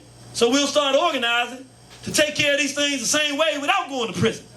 Meaning, it will be just as dangerous, it'll be more dangerous to molest a black child than it is to do something to molest them. Today, you can molest a child, do 3 months, get probation. I mean, this is a game to them. It's a game messing with children today. We can make it so ain't no game in our community. We can't change white community. We can't change white folks. They gonna do what they do. We can change what happens in our community. That is called spirituality. Why? Because it's right. Because black people do not get along with men and women violating each other. That is not our people. We're supposed to have a healthy relationship between black men and women. Without that, we cannot function as a race of people. Only way to resolve it is to resolve it. Stop playing games with it. Zero tolerance. Everybody knows. At all ages, don't mess with nobody like that. It's wrong. And a serious penalty paid when you do it. And then we begin enforcement. That's what changes things. And trust me, in the beginning, we get scared. It sounds crazy. It bothers us. But man, when you're in a community where you know that your child can walk outside, and the man across the street grew up with the same teaching you did. If anybody puts their hand on that child, and the woman across the street feels the same way. Everybody, don't let nobody mess with children. Man, that's such a safe place to be. It's like being with family where the children all run around. You're not worried because all the family is healthy. Everybody feels the same way. And it don't happen as often because people know. Go do that somewhere else, because on this side of town, you don't get away with that stuff. We will all do better. I put this man's picture up because in conjunction to what we're talking about, we talking thousands of years. I want you to understand how special what this man put together. And I'm not talking about Islam. I'm not pro-Islam. I don't agree with Islam. I'm not talking about Islam. I'm talking about one of the things that our people have desperately been missing. And the reason we're missing it is not part of our nature. Our nature is to be nice, kind, warm, and generous. That's who we are. The part that we're missing is that we have a race on this planet that is completely holistically destructive. It ain't just personal. They destroy us. They destroy trees. They destroy water. They're holistically destructive, meaning it ain't personal. They destroy all God's creation. They just destructive. There's not an element in our spirituality that properly deals with the threat of white aggression. As a result, we have to create something. That's what our ancestors did. They created pictures that every time you went to a temple, you couldn't erase the thing. You better fight with him if you want to be. They created concepts that allowed our people to box ourselves out of this trying to love everybody stuff and to box us into the reality that if we're going to defend ourselves and we're going to be healthy people, there are things that we have to do in order to make that happen. And so what we did was we created concepts to remind us the real thing that we were dealing with. That was our spirituality. It was intellectual. It was education, what we're doing today. Where you're missing spiritually, your mind can pick up. All right, you know how it is. You know, brother, some of y'all brothers, you see You see a woman that's 6 or 5'8" tall, you say, man, I just got this thing for these tall women. It's my problem. But you don't be measuring properly, is she a decent woman? You just, soon as you see she 5'8" and she got on the heels, you just fall right in. Some of y'all sisters of a brother, real dark skin and chocolate brother, you just fall right. You got to say, though, your intelligence got to say, okay, I know this is something I like visually, but I still have got to look at the person to see if they're really a good person to deal with. What I'm saying with that is, our nature misses on the fact that we're in a war, and in a war we got to fight, and that's where this thing is going, or we're going to be destroyed. We know that. We see ourselves being destroyed every day. All our children half locked up, half the family's locked up, half the family been abused sexually, half the family crazies, I don't know what, out here doing anything, not taking care of children, everything all messed up. We know where this is headed. We're not stupid. You got to be stupid not to know where this is. Well, it's headed for complete destruction, but we're doing what? Nothing. So, because our nature doesn't naturally kick in to fight with the people that we got to fight with, intellectually we have to build things. What this man did is one of the best intellectual solutions to black people's unwillingness to deal with the fact that we're in a war with a death race who is not going to change. What he did was he gave us an intellectual solution to compensate for what we're missing spiritually inside. He said the white man is the devil. What does that do? Well, everybody knows who the devil is, right? All right. Well, would you marry a devil? No. Uh-oh. Now, if y'all gonna marry devils, y'all just get on up now. Go ahead and get you some of the, I'm asking y'all a question and nobody answered that. Would you marry a devil? No. Would you want your children to marry a devil? No. Would you invite the devil into your house? No. Do you want to be friends with the devil? No. If the devil does something good for you, do you trust them that they good now? No. This is a brilliant concept because our people want, out of all the stuff that we see happening, no matter what they do, we try to find a way back around to love white folk. I have a lecture called Genocide. The whole lecture is about showing white destruction of African people and Native Americans and everybody else around the planet. When the lecture's over, I don't even tell people what we need to do. In this lecture, I get real simple solution. We need to start showing each other respect. I don't even get a real answer. You know the first thing people come up to me and say? It's invariably, yeah, I hear what you're saying, but look, I mean, not all white people are bad out here. We just spent 2 hours talking about a collective effort to eradicate our race. And you mean the best question you got is to try to defend the sanctity and the goodness of some white folks? We're sick. Mentally, that is a sickness. Because we are desperately in love with the people that's trying to destroy us.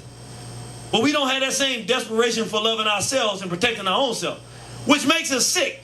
We can heal that sickness with intellectual discussions and education.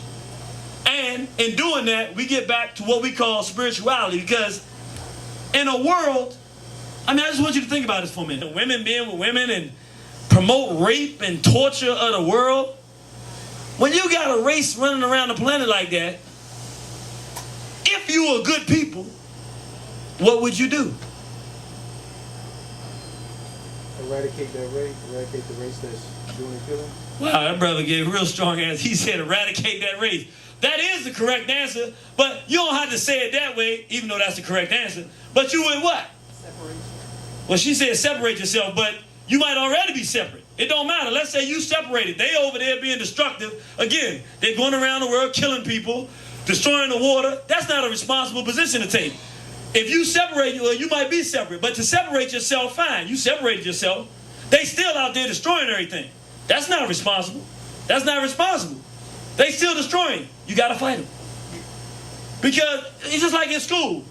You got somebody you know is a good person, and is a bully. You're messing with them.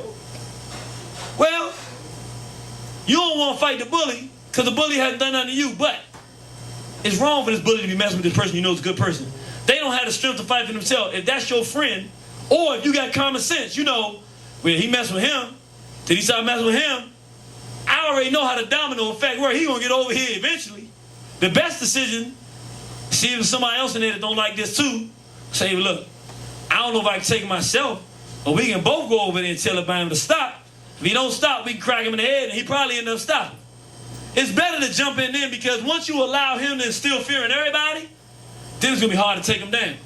What I'm saying is, it's not responsible if we're decent people and we see what they're doing to not say they got to stop doing this. That's the only response. If you're trying to be spiritual, what happens is we try to find spirituality, which really is cowardice. I mean, the church, the mosque, all these things are cowardice. Because what it does is, it's a clever way to tell you that you have a link to the Creator. If you say these words, you say you believe this, you live according to certain principles. Yeah, you should live according to certain principles. You should do that anyway, though. That don't have nothing. You don't love Harriet Tubman because she lived according to certain principles. You don't really know what principles you live. You respect her because slavery was wrong. They shouldn't have been enslaving our people. She went down there. Now, during her time, she was a criminal. She's the biggest criminal in the country. But she said, we're not going to let this happen. You don't love Nat Turner. You don't know what Nat Turner did every day. I mean, he was a spiritual man, yada, yada, yada. At the end of the day, he said, slavery's wrong. We're going to fight with them and make this stop. I don't love Frederick Douglass. Frederick Douglass married 2 white females before he died. That's just as wrong as 2 left feet. Why do we still keep him on the list of people that we respect? Because he fought against slavery. I mean, he fought them white folks. And he said, my people are going to be free one day. We love the people who fight. That's what spirituality is. It's about according to the... Now, we was in a time where they was all gone. Yeah, the spirituality, let's find some healing. There are many diseases. Let's find it. Then you're a spiritual person. You're healing. That's what the time you're in. We in a time today, ain't nothing else to do. Yeah, you work on your own interpersonal. Yeah, people talk, we need to build a nation. Yeah, to do what? So we just gonna have a nation. We had nations before. We had nations. They came to destroy nations. That is not the answer. I know you probably say, I didn't come here for this. I was thinking I was gonna learn how to meditate. What you meditating about? Are you looking for the answer to the problem? God, please help us figure out how we gonna deal with white aggression on this earth so that we can have a place where black people can walk around in peace and we can live a decent life again. What's the answer? God gonna tell you the same thing he said. He'll say, well, get that book by Queen Nzinga. It'll show you the answer. Get the book Irritate Genie on the Haitian Revolution. It has the answer. Let's read about Harriet Tubman. Those are the people that you love anyway. The reason you love them is because they fought. Your job, maybe you don't go out there and fight, but even in your home. It's a fight when the world tells you you're supposed to tell your children to love everybody and you don't do that. You tell your daughter no. The only man you ever bring in this home will be a black man. When you tell your son, don't even come to me, son, because I don't know what I might do to you if I ever see you with a white girl. You spit in your mama's face like that and in my face like that. If I chose a black woman, only woman good enough for you to choose a black woman. I don't want no alternative ideas. I don't want no questions about it. I'm giving you the answer on that one. Other things in life, what your job will be, you'll figure out what you want to do, what your purpose is in life. I'm not going to tell you those things you figure out. One thing you do know, though, there's some rules. If you establish that, that's what we have. That might be your fight, raising your children right. Saying no to homosexuality. Your mama's a lesbian. Your brother's gay. That don't make it right. And it don't make it safe to have somebody that participates in that behavior around children. If you don't understand what's going on in their head, to have them doing that with another person of the same gender, what make you think you know what they might do to a child? You ain't thinking right now. You trying to give evil an opening so that you don't have to do the righteous thing, which say, look, you my brother, I love you, man. I don't know what happened. If something happened, maybe we can try to get you some help or something, but you can't come around my children. Because I don't want my children to take that and get no wrong ideas to my son, because my son can't do what you're doing. I love you, man. Talk to me. We can relate or whatever, but you ain't bringing evil around. Evil can't have that kind of opening because we can't let this thing spread. Some of y'all might be worse than that. Look, when you get rid of this problem and you want to go get it fixed or help, call me up. But until then, as long as you living like this, which ain't even life, don't talk to me. Somebody selling drugs in the family. Look, you know we love you, young blood. I can't let you come around here dressed all extra nice. Everybody else working hard. You come in looking like you doing it. So you making the young people emulate you. They gonna do what you do. They gonna end up dead. Nah, I can't have you around. I love you to death though. You decide you want to get a real job and make some real, fair, decent earned money, young man. Come on around. Till then, man, I can't have you around my folks. Maybe I can talk to you, but when the youth around, when the young people, nah, you can't be like that. We gotta start establishing law. That's spirituality. When you say something is wrong, You're not trying to be judgmental, but none of it's going to change until we start changing things. And we look for very sophisticated things, but it ain't nothing sophisticated about this discussion today. My answer to you is very simple. Same answer your ancestors gave you. Your spirituality begins. It begins with the recognition of the world that you're in. Knowing that you are decent people. And that the people in power are not decent. And that we're not supposed to let them maintain that power and continue to abuse this planet. Particularly not abuse us. And we have to organize ourselves to do something about it. That's where your spirituality begins. If you ain't thinking like that, you haven't begun the process of knowing nobody's God.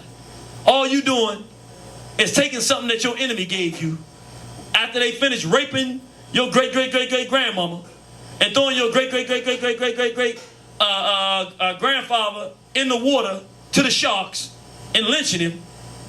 Then they put you on a plantation, told you to pick some cotton, and when the night was over, they came and said, now I'm going to read this story to you. It's called the Bible. God wants you to be a slave. And right now, we go into institutions that tell us the same thing every Sunday. Be a slave.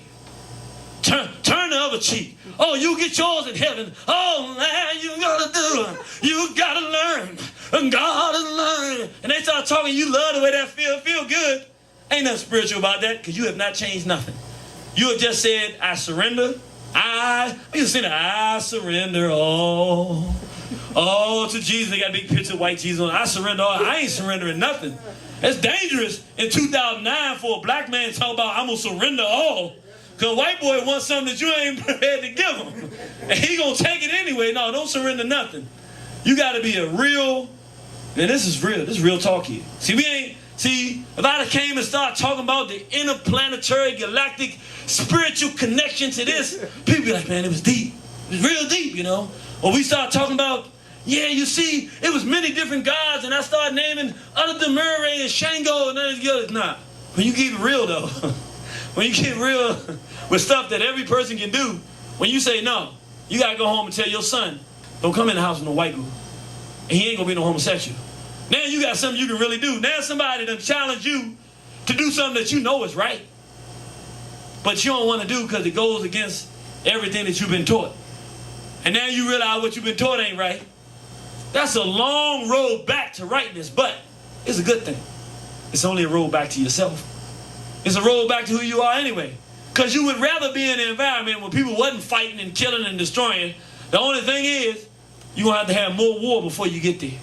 Ain't no more peace along this road and journey that we're supposed to travel. No, it ain't that world. So if you're a peaceful person, you gotta, it's hard. You're an African. You want to love and, that ain't the world you're living in.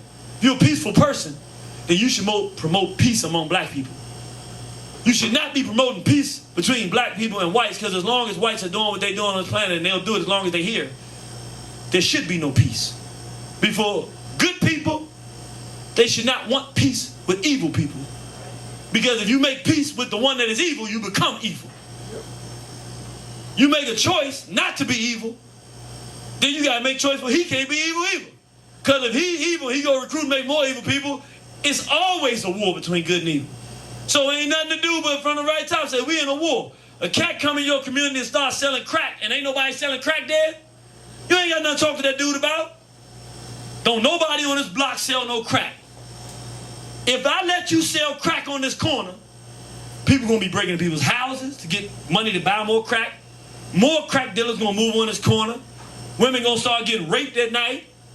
Either I'm going to make the decision you ain't going to sell it, or I am. You don't negotiate with evil. If you make that negotiation, I'm going to let one of y'all come in. Before you know it, 20 years you going to come around and you can't even go on the block. Can't even park your car. Got dudes walking with their pants, walking around. Nah, you want to stop it, you stop evil right at the point of attack. Soon as it show its face. Pap! Right in the head. No. You say no. No. Your children start talking back to you any kind of way. You don't, oh no, she's cute. You know, no. Hey, slow down. Who you talking to? I'm an adult. You know, you get it right there. Soon as they learn to understand, you check their behavior. You don't give evil no room like that. That's righteousness. I show this picture here. This is a man named Book Mondetti.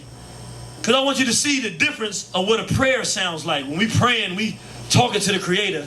What the prayer sounds like from what we do today and what men who are really spiritual. This was the leader of the Haitian Revolution, where the Haitians decided we are not going to be slaves. We're not going to be slaves. We're not surrendering, and we're not going to believe in the white man's God. We got our own God. We had a God before he brought us here. We don't need your name for God. We only have to have a name. We know that the Creator made us to be good people. Listen to his prayer. Now this is a prayer. So this is a religious, spiritual man who's going to war with demons who've enslaved his people. He said, good God who created the sun which shine on us from above, who rouses the sea and makes the thunder rumble. Listen, God, though hidden in a cloud, watches over us. The God of the white man calls forth crime, but our God wills good works. What he just did is he understands the nature of the two races. The nature of black people, we're good people. He said, that's our God, it calls us to good. Our nature is in tune with good deeds. He said, the nature of the European is just to be disruptive and evil. We can't get along. There's nothing to negotiate. He evil, we not, we good. It's nothing to negotiate, it's a fight. Our God who is good commands us to vengeance. He will direct our arms and help us. Throw away the likeness of the white man's God who has so often brought us to tears, and listen to liberty which speaks in all our hearts. He said, God is inside you telling you to get up and stop complaining about your circumstances. Start your own business. Buy your own books. Write your own books. Look at the things that you can do better and do them yourself. Look at your family and see what your family needs to do better, and you institute them. Stop waiting for stuff. Stop going every Sunday to somebody who don't know no more about God than you do, and it'll take $5 or $10 out of a payment from somebody else just to keep you in the condition you in. Why don't you pull your resources, meet every Sunday, and sit down and watch things about people who are trying to help black people? Economics, start your own business as a family. Sit down and talk about education as a family. Spend those Sundays doing what black people really love to do. Be a family. Cookouts, have your children there safe. You ain't got no dude on the piano that's waiting for the next little boy to come in the choir that he can wrap his hands around. You and your own family. Y'all talk about the things that involve the family. Who needs help in the family? What's the young person in our family? This little girl is brilliant. She's 18 years old. She's brilliant. We think she should have her own business. She does hair very well. Are we going to send her to college? Yeah, but when she finishes, we're going to start now. She got 4 years in college. We're going to collect money. We're going to buy a building, a small little building. That's where she going to work. So she don't never have to go work for nobody else. Instead of tithing to some place that is not tithing to you, it's not giving you, you paid $10 in here today. I ain't going to ask you for no collection when you leave. I think this is worth $10. And if you look at how much money we put into it, it's a lot more than $10 that goes into it. Why we do it though? We want our people to get this information. Then why shouldn't, if I can do this, why shouldn't this be where the money goes? And you don't have to do it. Once you take a video that we have here, you take it home, you don't never have to see me again. You got the tools now. You can sit down for free and share with all the people you know, and then take it and do stuff with it that can benefit people. But instead, what do? We waste our time trapped in our enemy's construct. Trying to find God in an institution developed for us by somebody that enslaved us. And the only thing they tell us in there is to turn the other cheek. We'll get ours in heaven. Don't try to get nothing here while you're on the planet Earth. Don't do nothing here. No, just wait. You're going to get to the land of milk and honey. I tell black people all the time, we lactose intolerant. Why are we trying to get to a place with a bunch of milk anyway? I mean, it's going to be skim milk. It's going to be chocolate milk. They ain't even tell us the land of chocolate milk. Then I'll be like, well, I don't know. I want to get it. It ain't chocolate milk. They give us but we get enough white milk right here. So I'm saying that to say, we can have our own institutions. Instead of taking the program and platform they gave us, what is it we need? Whatever we need, we build institutions designed to fix those things. And then we will get out of this situation. And this is what Bookman was telling us. He said, throw away the likeness of the white man's God. Stop. I notice black people do it all the time. And I understand where it's coming from, but they move from the white God, Jesus. Then they say, no, Jesus was black. He looked just as gay as the white boy up there. I'm like, look, I don't have a problem if you want to make a black Jesus, but make him a strong black Jesus. You know what I'm saying? He looked just as feminine and flipping, and his hair just as straight as the white boy. He just a little bit of color on him. It changed your concept. Get away even from the likeness of the fact that your Savior is going to come like a nice guy. Ain't nobody ever saved you was nice. Harriet Tubman wasn't nice. Cat said, I'm scared, I'm going back. She put a gun, okay, where you want to go? He said, what? Where you want to lay down at? Because this will be the last spot you like, you ain't going to snitch on us. He said, no, you can't do that. She said, where you want to lay, boy? We ain't got time. He said, okay, don't shoot me. Oh, he said, come on, let's go.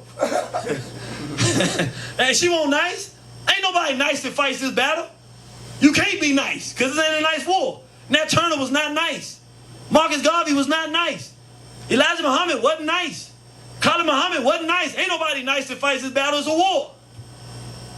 And that's what we got to understand. The nice guy is for a different time. There's a new African that needs to emerge. And this is what Bookman is telling us. And so I just want you to look at some of these pictures to see the people who have done so much great work for our people. None of them was nice. They were good people. But all of them said, we're not going to do what we've been told to do.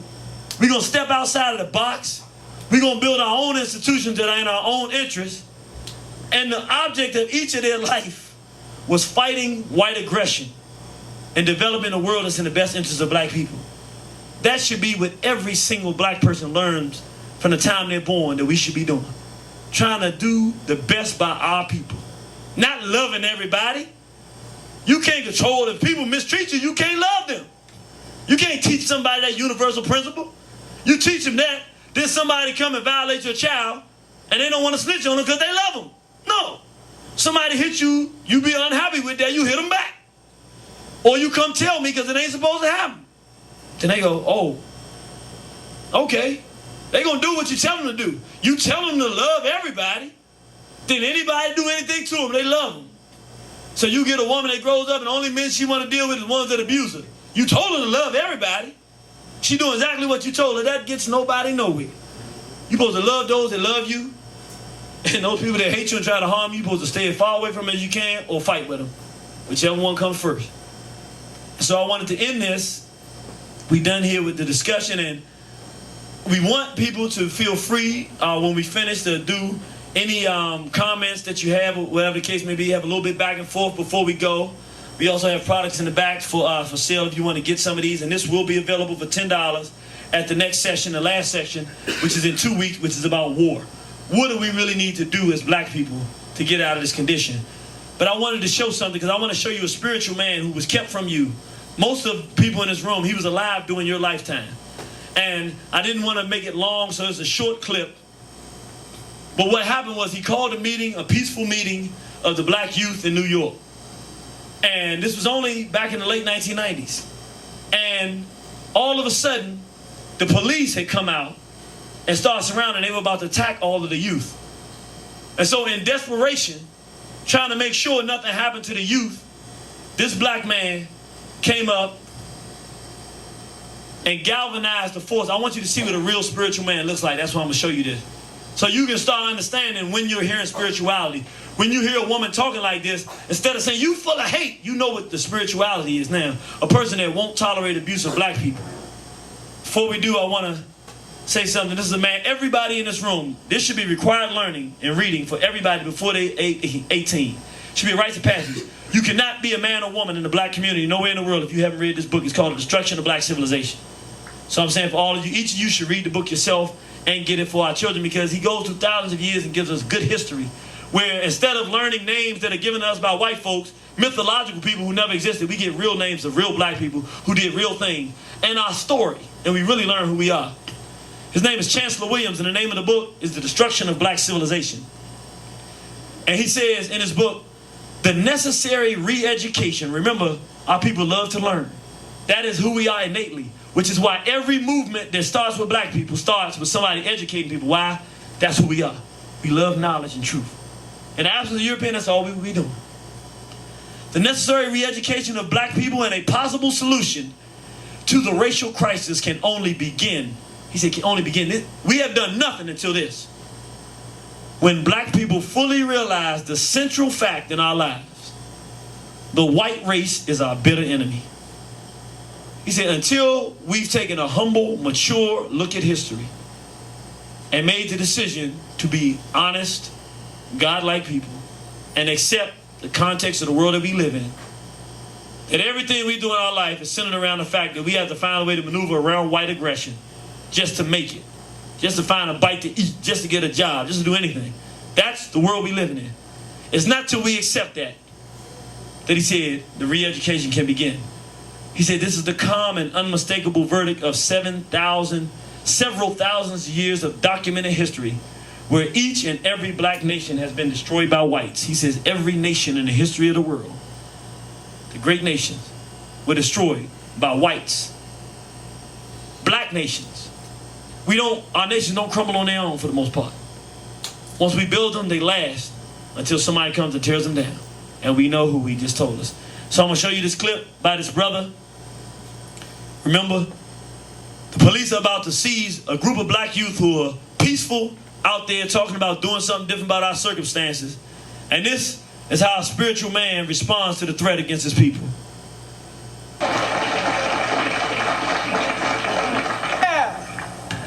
To close out this rally, we want you to be steadfast.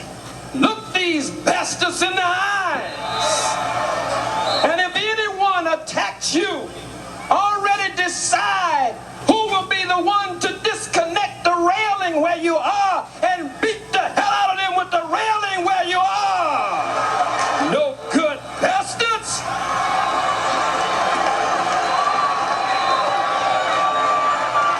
And if you don't have a gun, every one of them has one gun, two guns, maybe three guns in self-defense. If they attack you, take their goddamn guns from them and use their guns on them. In self-defense, Giuliani is known for taking his police and setting them off in riots. If any one of these bastards riots here today, you take their nightstick the way they did Brother Abdullah Weema and ram it up their behinds and jam it down their damn throats. Giuliani, the black youth have God on their side. You came against us and called this a hate march. This is a love march, black on black love and black unity. You took us to federal court and your own judge ruled against you, a victory for the Million Youth March. You appealed it and we won victory after victory. And if you attack us today, by the power of our God, we'll mop these goddamn streets with you today. You no good bastards. So those of you who are in charge, call your dogs off. Remember, decide now who will move the railing where you are and get to wailing on their asses here today. If you're scared, move out now, goddammit. We came in peace. We came in unity. We came in love. They changed all of the rules. And stop asking me about the Jews being the bloodsuckers of the black nation. The no good bastards. They are the bloodsuckers of the black community. How many say they're the bloodsuckers of the black community? Let me see your fists in the air.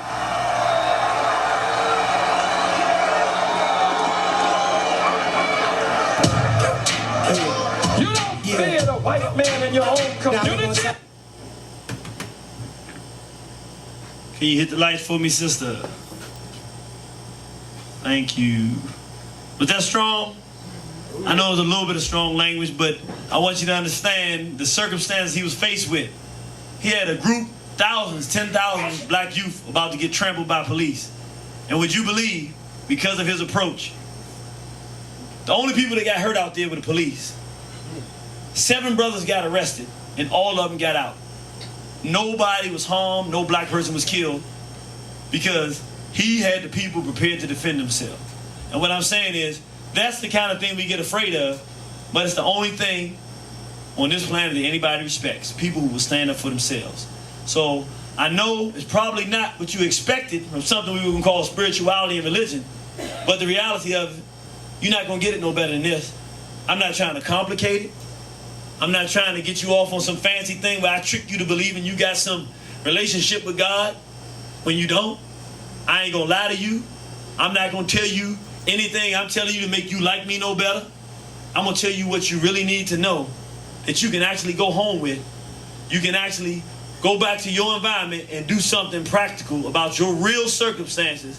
And you can honestly look tomorrow and tell yourself, I feel better today than I felt yesterday because I'm doing something about my circumstances. And you will know that the Creator does love what you're doing and that you're going in the right direction. And you won't need me to prove that to you. So I thank you all for coming out. We have a time now. We stop at 2 o'clock. It's right when we're supposed to be stopping. It's 1 o'clock, I'm sorry. And we have time for question and answers. Anybody have any questions you want to ask? All that, no, oh, my brother, yes, sir. Going back to Orion's goat, it was actually a song, so Orion, what is that, Greek thing? Yes. That's a good question. The brother asked about Orion. Yeah, it is. Well, actually, I'm not exactly sure what language it is, but yeah, pretty much like everything else, they changed the names. So when I said Men Kipparat Tahuti Mays, if you were looking for that, you would find it under Tutmos III. You won't find this Men Kipparat Tahuti Mays anywhere. Asar, Set, and Haru, you will find it under Osiris, Isis, and Horus. Just like when they brought us in, and you saw Roots, he said, my name is Kunta Kinte, he said, your name is Toby. Very interesting, the brother brings up. Everything that whites touch, they changed the name of it. The purpose of it, remember I said before, you know if somebody is mentally healthy if they call a god by their own name? Because it means that whites have not come in. How do you know that? Because the first thing whites do is they change all your names so that you can no longer identify yourself. Once they change the name, then they can change the meaning. Thank you, brother. Anybody else? Questions and answers? Yes, sir. I noticed that when we show the pictures of the statues or the colossals of the ancient Kemet, some of them, most of them, like chiseled off and cracked off. I know where the Greeks try to destroy the image of us, what we used to look like. Yes, sir. The brother, that's an excellent question. He said most of the statues, he saw that the noses were chiseled off or the eyes were blown off. What happened? This is very interesting. It's very similar to what we see today. The whole entire history of the ancient world. That's why the Bible is so important to Europeans, because it's make-believe. They make themselves have a place in history. The reality, the entire history of the world is black. They didn't do anything. The only thing of antiquity in Europe is these doo-doo mounds. I'm not being funny when I say that. They used to have these feces mounds, and they were big, hard things, and that's like great history in Europe. There's nothing else. Pictures of them on the walls having sex with animals. Other than that, there's no history. Whenever they went into Kemet, ancient Kemet, what they hated was, one, the black man would always be next to the black woman. They hated this idea of black women, or women period, having any type of value. In Europe, the woman had no value. In Africa, she did. So what they would do, like if you go to Kemet, Egypt today, you only got a few statues of women because the Romans and the Greeks literally went through chopping off the breasts, chopping off the heads. They even have a goddess named Nut. And our ancestors said that the universe was born out of her womb like a child was born out of her mother's womb. And she's on the temple wall, and it's astrology with all the astrology. Any of the people that like astrology, you would love it because this is still there. The Africans, they had all the different signs, Sagittarius, Taurus, and all that stuff. And here's the goddess Nut who bore the universe and all of the astrology. She's the mother goddess.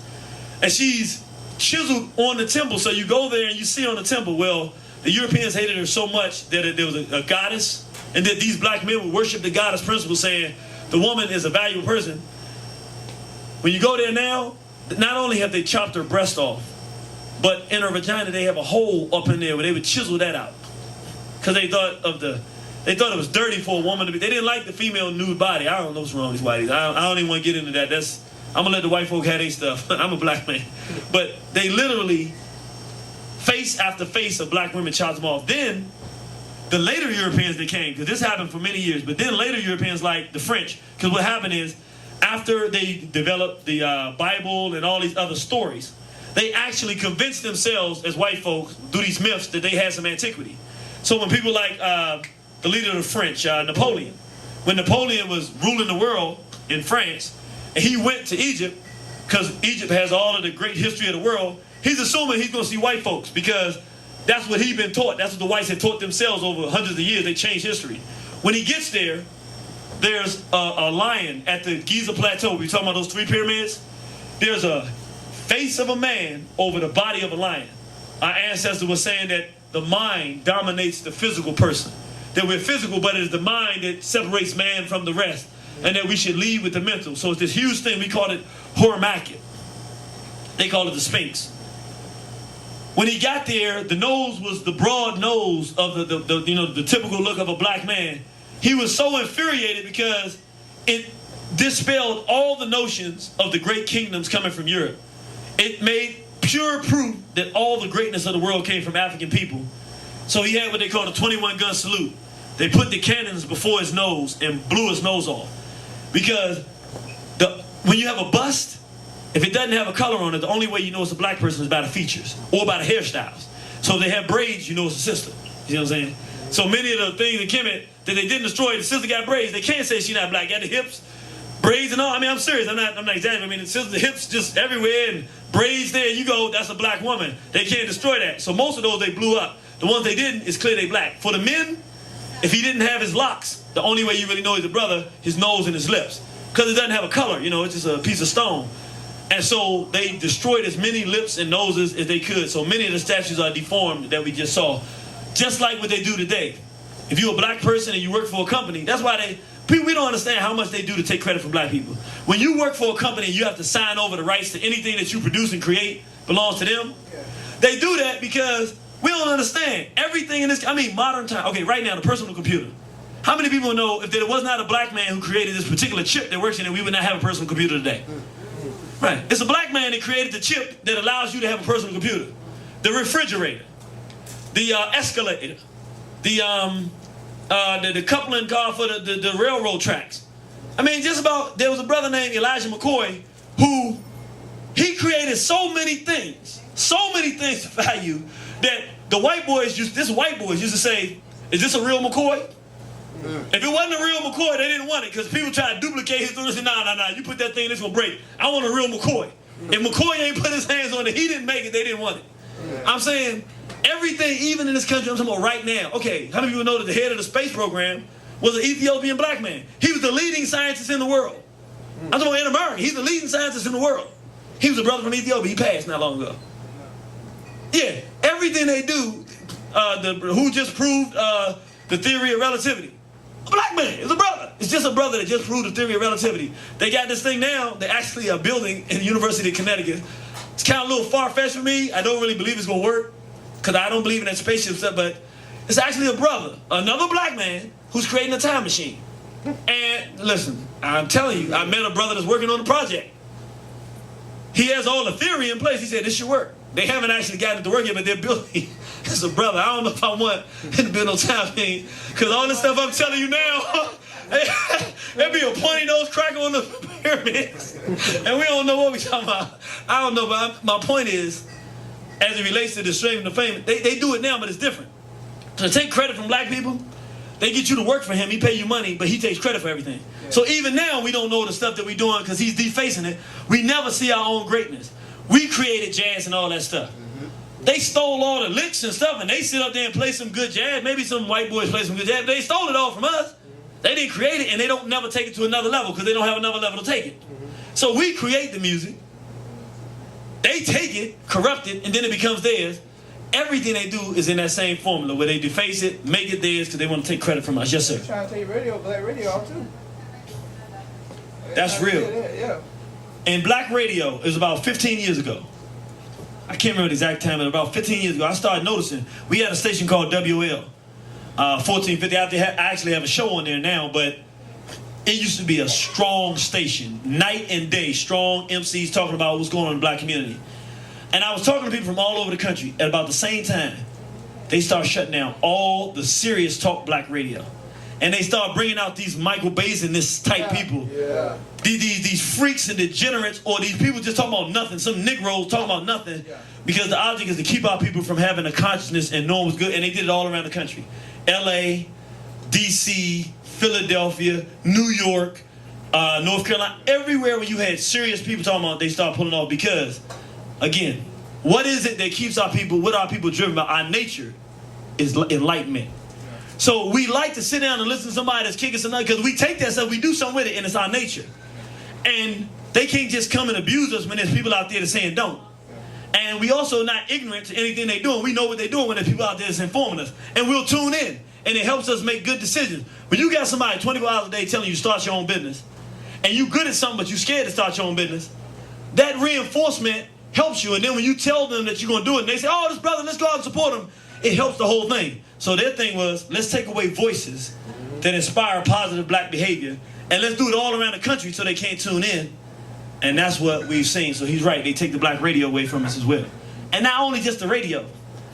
This is how deep it gets. They didn't just take black music from us with whites making it. This is the deep thing. This is real deep. What whites are involved in now, this gets a little sophisticated. What we talked about earlier was real simple. This ain't that simple. What they've realized is that it is better to corrupt than to take. In other words, they can take our music, but we'll create another form of music. So it doesn't work as well. But I'll give you the best example, hip-hop. Yep. If we are out there talking about black power and fight the power and the black woman is a queen, Shaquilla, you know, when devil savages try sweating culture freedom, I say this. You know, he starts talking all these positive things about black women. The black woman is a queen, and we saying all this positive stuff. Instead of shutting hip-hop down, which makes us want more of this consciousness, and we do it when he's not around, he has no control over it. And he taking and try to do it, then we'll just go make something else that does the same purpose. No. He found a much better solution. Take the same thing they're doing, the same art form, but now instead of them saying this woman is a queen and talking about we need to elevate our minds, you know, KRS-One talking about you must learn. You know, breaking down Eli Whitney, Haile Selassie, Granville Woods made the walkie-talkie. This is what your children going around singing. Now, they know black people's names and what they did. You must learn. You know what I'm saying? They fed with that. Now, take that same art and make you say, my woman is a bee, and I'm going to kill this N. Now, he's using your talent, and he's got you investing your talent in your own destruction, and you will destroy your own people for him, and he don't got to worry about you going to do nothing different because he's going to pay you to keep doing it. So now, as opposed to you wanting to get your own freedom and going away from him because he took something from you, he ain't going to take it. He just corrupted. So we were making our own movies. Well, generally, the construct of white movies is this sick, savage stuff. Black movies are always about some man liking some girl, and it was always, that's pretty much the context that we doing. And we trying to work his stuff out. So he said, stop shutting them out of the movie industry. That's not good because they'll start making their own productions. Only let them do movies that are highly sexual, highly violent, and they're corrupted. Homosexual. So a man can dress like a woman, he can do as many movies as he wants. So don't take movie making from him, but only let him do stuff that corrupt. Now he does your work for him. Because if it was white folks putting black people in dresses or saying about it, we would all get mad. But when it's a black male doing it in his movie, when Oprah Winfrey makes a movie Precious, Oprah and Tyler Perry, 3 homosexuals get together, make a movie, which really just tells, if you see the movie Precious, the only thing it tells black children is that black adults are horrible and they should try to kill them. Because ultimately, her mother raped her, her father raped her. So if you're a black child watching it, you're like, black adults are really horrible. And she fought her mother back in part of the movie, and the way they set it up, it was so good when she hit her mother back, people in the crowd, yeah, you fought back. So now it's training people that are watching, black children, to say, see, Color Purple did the same thing except it was different. Color Purple told black women that black men were horrible. And if you're a black woman, particularly if you'd ever been sexually abused, it told you that, first of all, the black man was a monster, and if you've ever been sexually abused, it told you that the answer to being sexually abused is not that you go out and find a good man, but you go find what? Woman, Suge Avery. So if you're sitting there watching it, psychologically, that's what it's teaching you. Now we look in our community 25 years later, what's the movie that they still running around the country doing plays and Color Purple. The Color Purple. Why? And you look out in your community and you see 12-year-old girls messing with girls and everything like that, and you go, dang. Don't stop them from making movies. Just corrupt the movie and corrupt them, and only take those of them that are corrupt and let them make movies. You don't even have to govern them. If he's corrupt, he's a homosexual, he's going to make a movie promoting what? Homosexuality. And then his people, by virtue of watching the movie and getting predicted, are going to get involved in what? Homosexuality. If he's a criminal, he's going to make a movie about what? Criminality. And his people going to watch it, and they're going to do, by virtue of watching it, they're going to be getting involved in what? Criminal stuff. Activity. If he's a misogynist, he hates black women, and he loves white females, and they better than black women, his movie going to be about what? Hate black women. Hate black women, and who's the good female? Devil. And then he said the devil female, the devilish. And so he fall in love with the devil. And so what is the young men in this society gonna really want to go after? A devilish, a beast. Devil. It ain't even complex. Well, no, it is kind of complex, kind of sophisticated, because if you don't know this is what's going on, what happens is you're a real victim. Because you just sitting there thinking it's entertainment. You just thinking somebody put together. What you don't realize is that some white calculator of Black Death said, it would be better that I let somebody black who has the rhythm of the black community, they speak the language and lingo, but they're corrupt. It's better that I give them money and let them do their own thing. They will do a better job of damaging black people than me trying to keep black people out of this environment altogether. It works better. I should let a lot of them get in. Just let the right ones get in. You don't know that. So you just see your brother or sister up there thinking that they giving something, so you support them because they black, because we ultimately want to see each other do well. You don't know that they giving you death. So when somebody like me comes and you don't know me, you don't know that I love black people. All you know is that finally somebody black got something. So you want to support them. You don't realize they're killing you, but you just want to support them. And I say, man, this thing's terrible. Your natural instinct kicks in. Here we go fighting with each other again. But if I don't have, like, I can explain this to you now, but if I was in the street talking to you, you'd be like, man, get out of here, man. You just a hater. No, I'm not a hater. I understand the sophistication of the system they putting in place. I do the same thing. I put out products too. But I know how to give out people what's good. That's how I know what's bad. Because I know what the enemy is doing. You can't explain that to somebody on the street like that. So what happens is, they make the people who are under assault, it's a very sophisticated thing. You under assault, but you would defend it because you don't see the white hand that put the black person in power to destroy you. All you see is a black person. You want to support them. You mad at somebody that's trying to knock another black person down because you don't see the white person, or not person, but the whites that are there that's actually making this thing happen, that the black person is really targeting the white individual that you don't see. Right. So all this is going on every day when you turn on TV and watch a black show. There's somebody white saying, no, I want you to jive a little more. No, I mean, really, I already know. I want you to give me a little more jive in what you're saying. And the black person's like, all right. And this is what these people are really doing in the sets. You don't see that. All you see is the black person acting a buffoon, and you go, man, that Martin show is funny, or man, this person's show is funny. You would not believe that there's somebody white there saying, I want you to call her, tell her she's a horse with a big nose, Martin. Make a funny joke out of that. All right. Now, Martin don't know why he's doing it. He just know he's getting paid millions of dollars. They actually write the scripts. We sit there and crack up and laugh, not knowing that the little girl sitting there that looks just like that woman, who was just told she looks like a horse, feels like she looks like a horse. And everybody's laughing. She ain't gonna say nothing, but she gets demoralized about her own self-spirit and interest. And we all laughing and giggling about the whole thing. Somebody make a comment about somebody they don't have to make a comment. We think again, there's black people doing it. You have a movie, all the good females and decent ones are light-skinned or half white. All of the women that are overbearing and mean-spirited are dark-skinned. Now, you think that it's black people. No, somebody white says, one of the things we have operated, they have a problem with light-skinned, dark-skinned that we created by raping them. Let's always make sure we exacerbate this so they feel bad about being dark-skinned or light-skinned or whatever. And we always have them fighting amongst each other so that the child that watches it, the little black boy, since the pretty woman is being projected as being the one that's light-skinned, it ain't his fault. That's what he's watching. That's what he's been told by the film. All the positive ones are light-skinned.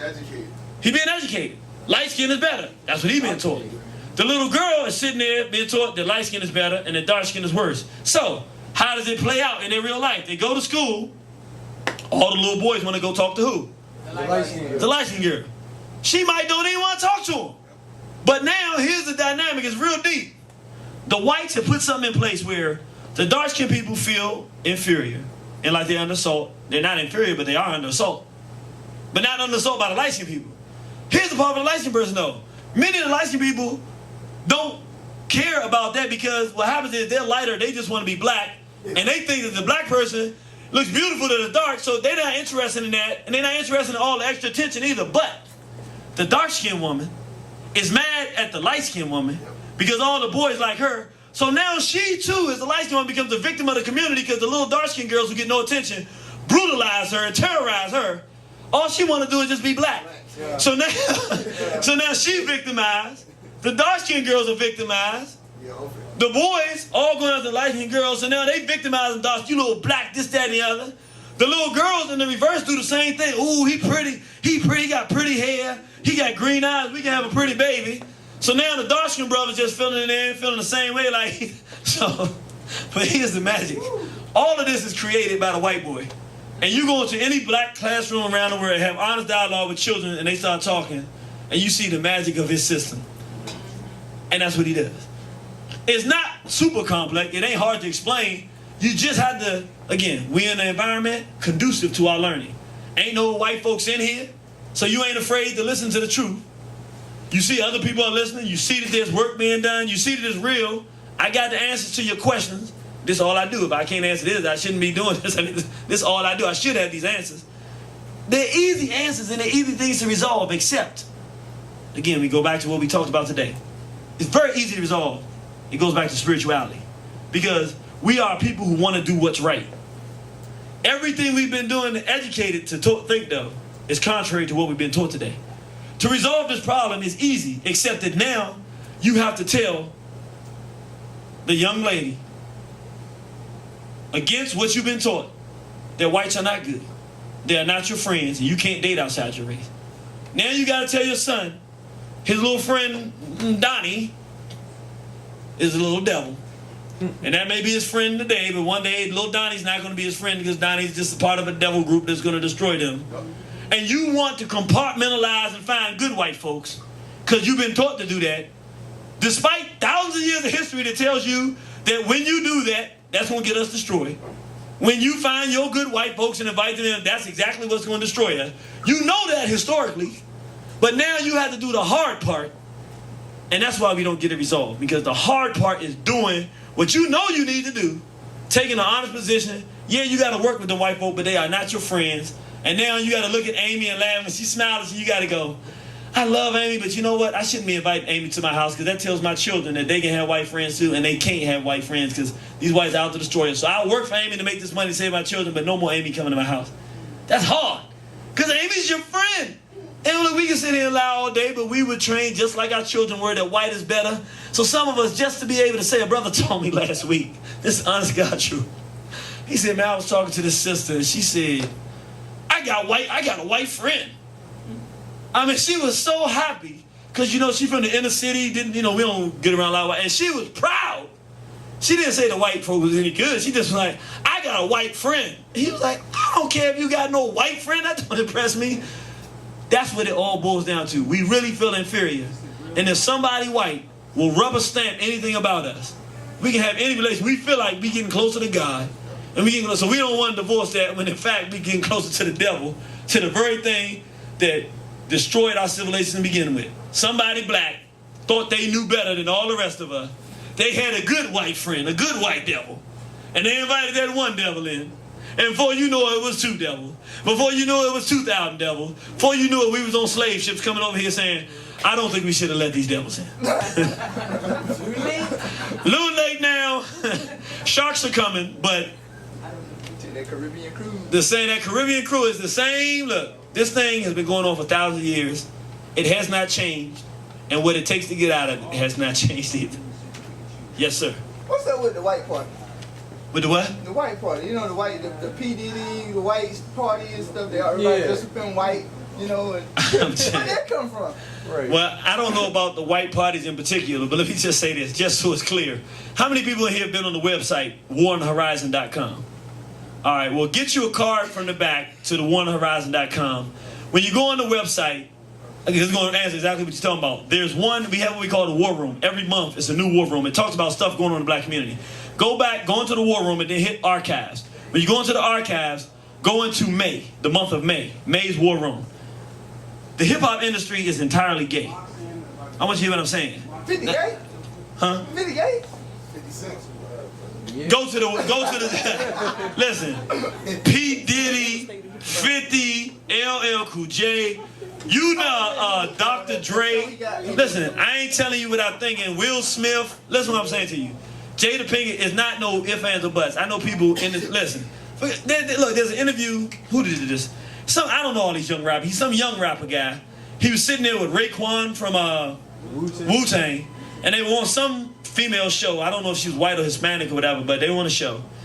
And so the sister, well, she wasn't a sister, but the white female said, you know, how gay is the industry? And the young brother was like, I ain't gonna say no names because mostly, but the whole industry gay. He said, all of them gay. He said, man, you just wouldn't believe. He said, I ain't into none of that fag stuff. He said, but man, he said, they all gay. He said about 4 or 5 times, they all gay, man. He said, I just stay away from them. You know, they go over there, do their thing. They be talking that stuff to me. I'm like, nah, cuz it ain't that kind of time. He said, they all gay.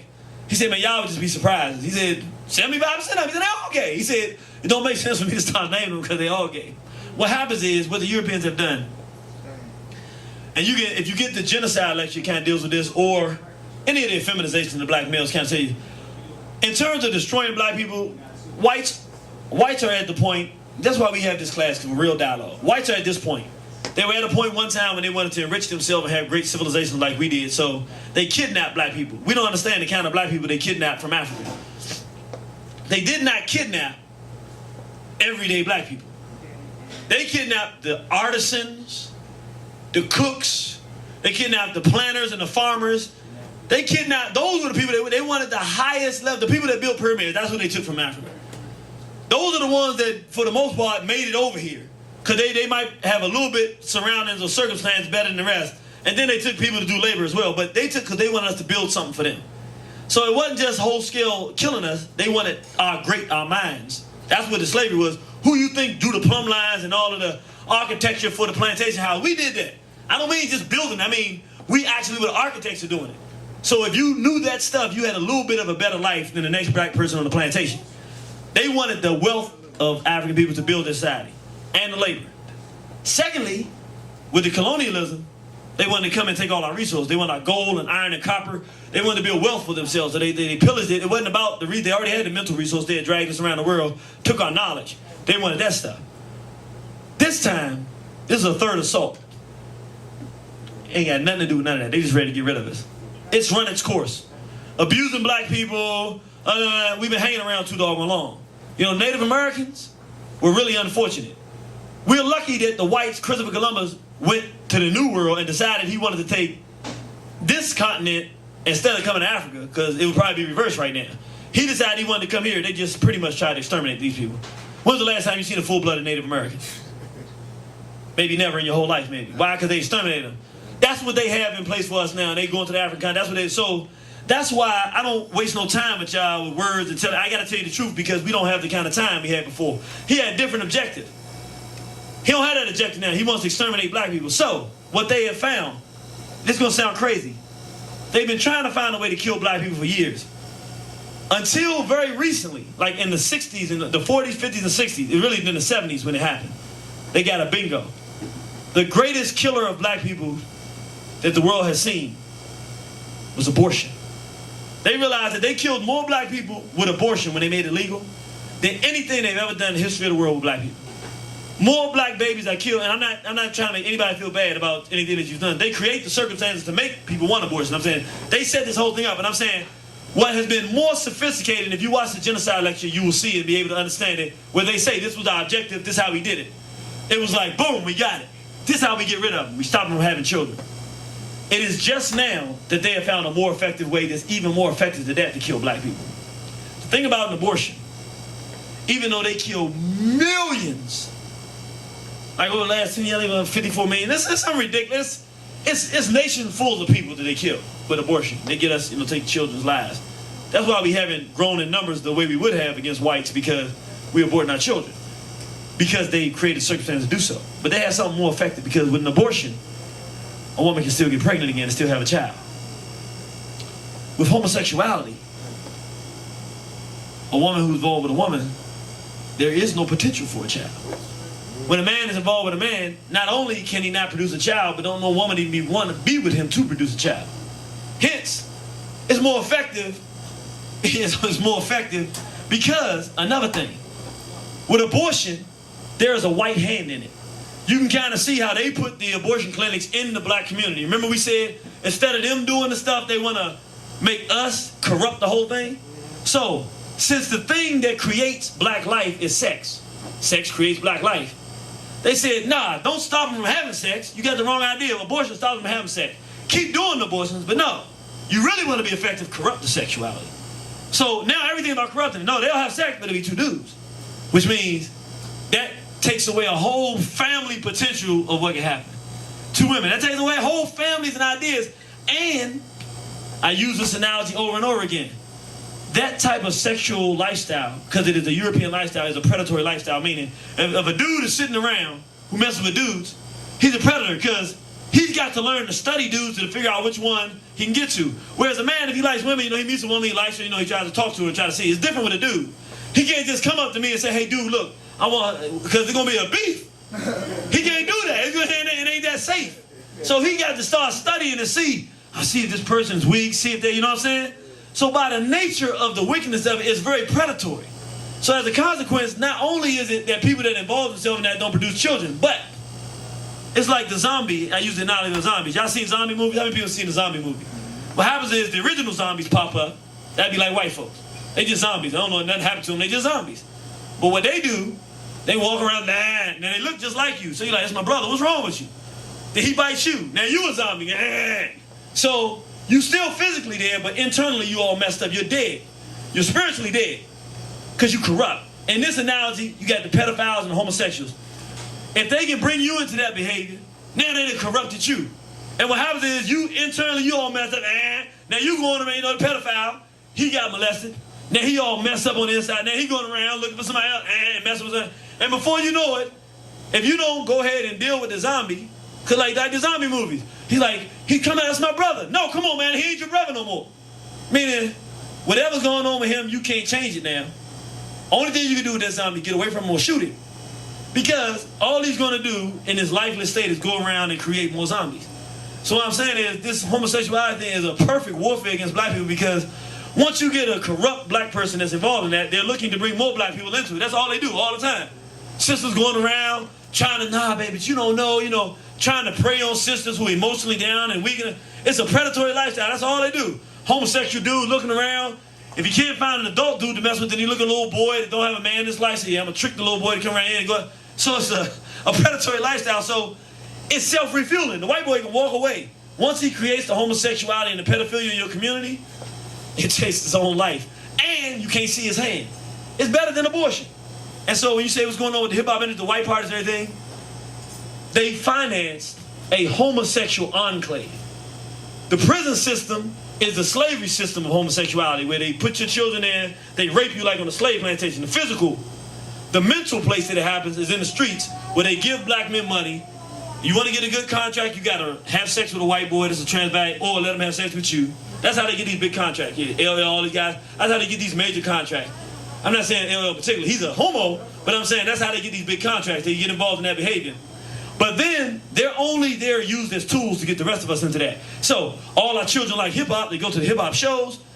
When they get back there, all the brothers want all the sisters to mess with each other sexually and do all this kind of stuff. Then the dudes find out these dudes are gay, but you want to get in the industry, so you thinking this is what you can do to make it, you get in. And before you know it, you got a whole appeal for a backwards death style that the whites don't have to do nothing. All they got to do is get these homos and these pedophiles money, and then they corrupt everybody. And all the whites got to do is make exposure for hip-hop, and all our people listen to it. And when you listen to it, you realize, if you really think about it, what kind of man spends his time making songs about doing harm to women and mistreating women? He got a mama. His mother's a woman.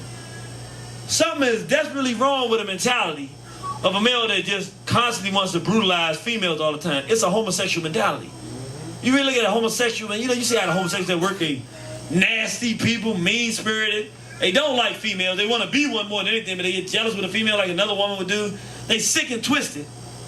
That's that same type of thing happening here. So when you listen to hip-hop, all you're hearing is a homosexual European type mentality in the music. Be this, be that. I'm going to do this to this, be. But don't you want a woman? Don't you want a woman that you can respect? Don't you want a woman to have a child with? None of that stuff exists in it. It's a whole homosexual industry from the top to the bottom, inside and outside. All your hip-hop friends, 50 Cent, LL, all these dudes are a bunch of homos. All of them are a bunch of, I wouldn't tell you, Queen Latifah, Eve, lesbian.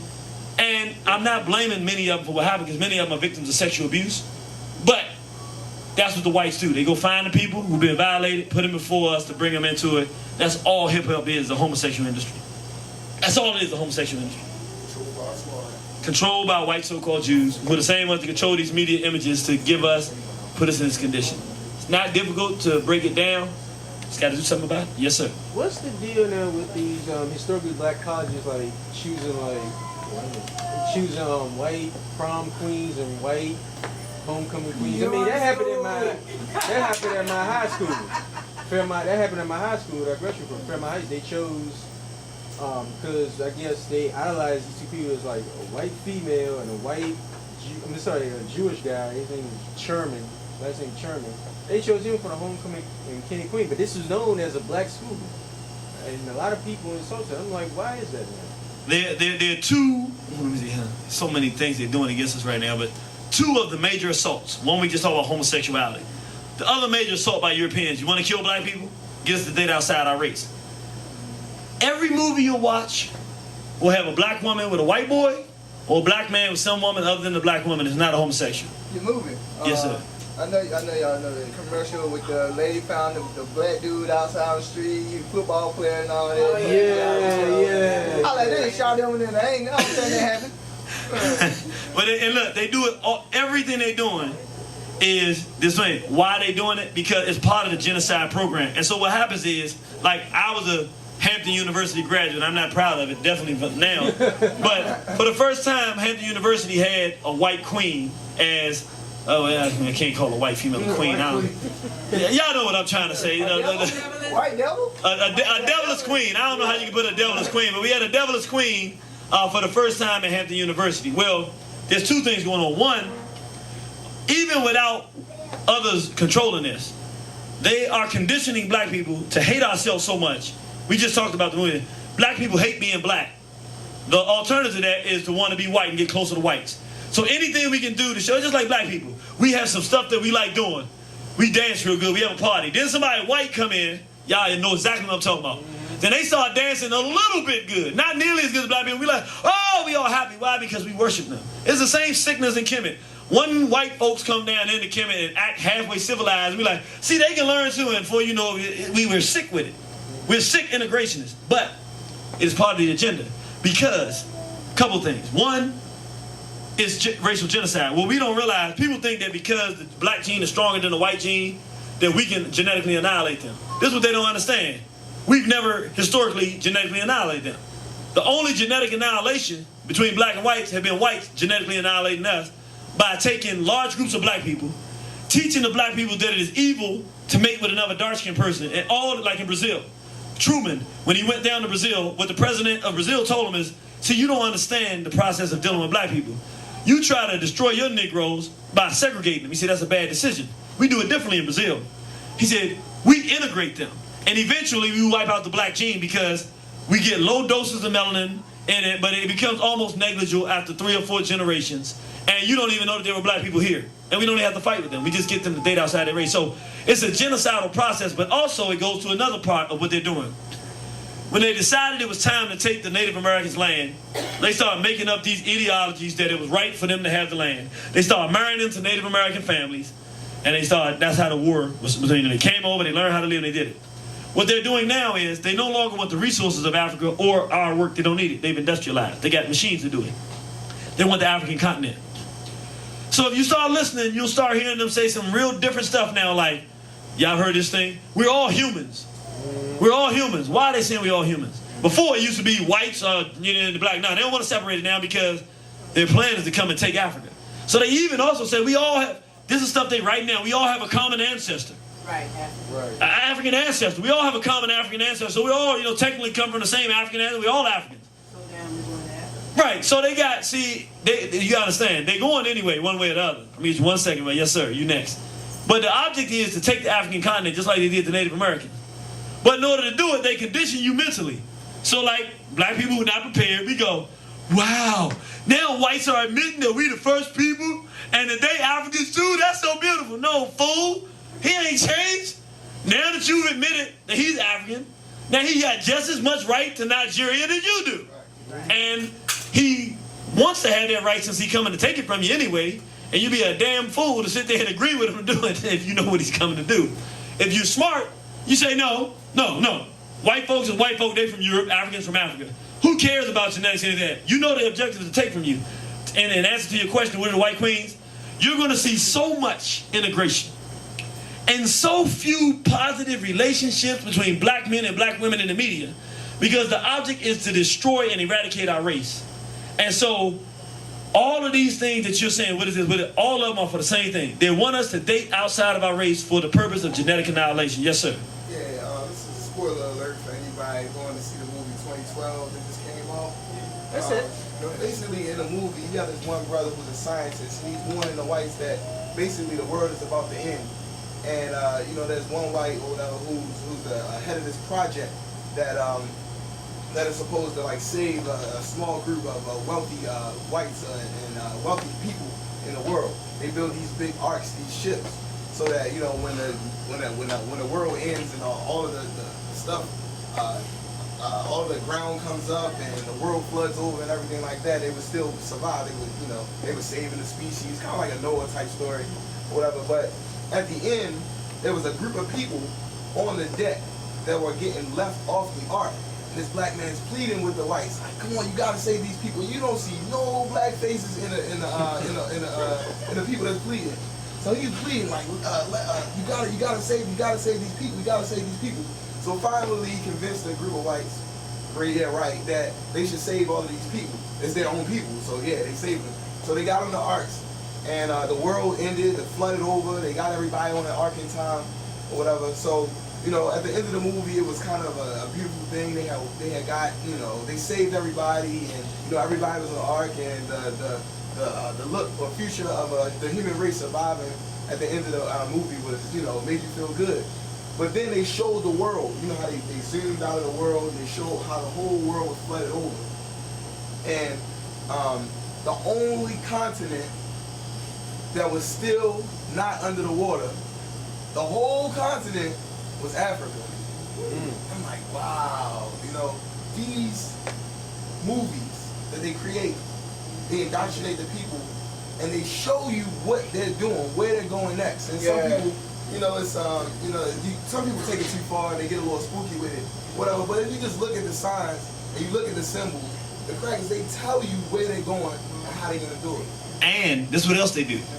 See, I'm just how racial whites really work. He just said it in a nutshell. In other words, everybody got to pick up the world. It's not really about a movie about the world, isn't it? It's about the fact that all the resources have been plundered all the rest of the world. They will go back to Africa and take it for their own. Now, here's the brilliant part of it, though. For whites to teach each other racism and how to work, it's not that all whites aren't innately evil. They are.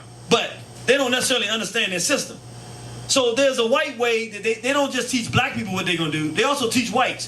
They don't have to go and tell every white individual what they're going to do. They just put it through the media so that they can watch it and see, okay, a white sitting there is going, okay, so Africa is going to be the place that people are going to go. Okay. So now you see all this major investment in Africa. Have you been reading the Washington Post? Africa's the next frontier for major investment. Many people are moving over to the African continent. That's the next place for great exploration. I'm telling you, it's not hard. They did it with the Native Americans. Not no conspiracy theory.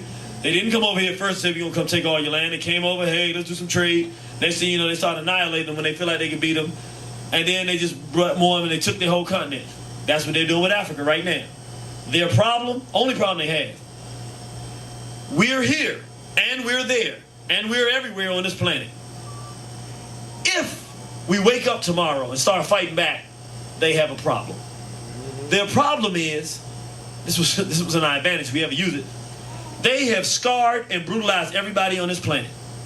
And if we were smart, all we had to do, first start fighting with them, then start going and reminding everybody on the planet what he's done to them. And we can show them step by step what he intends to do with them.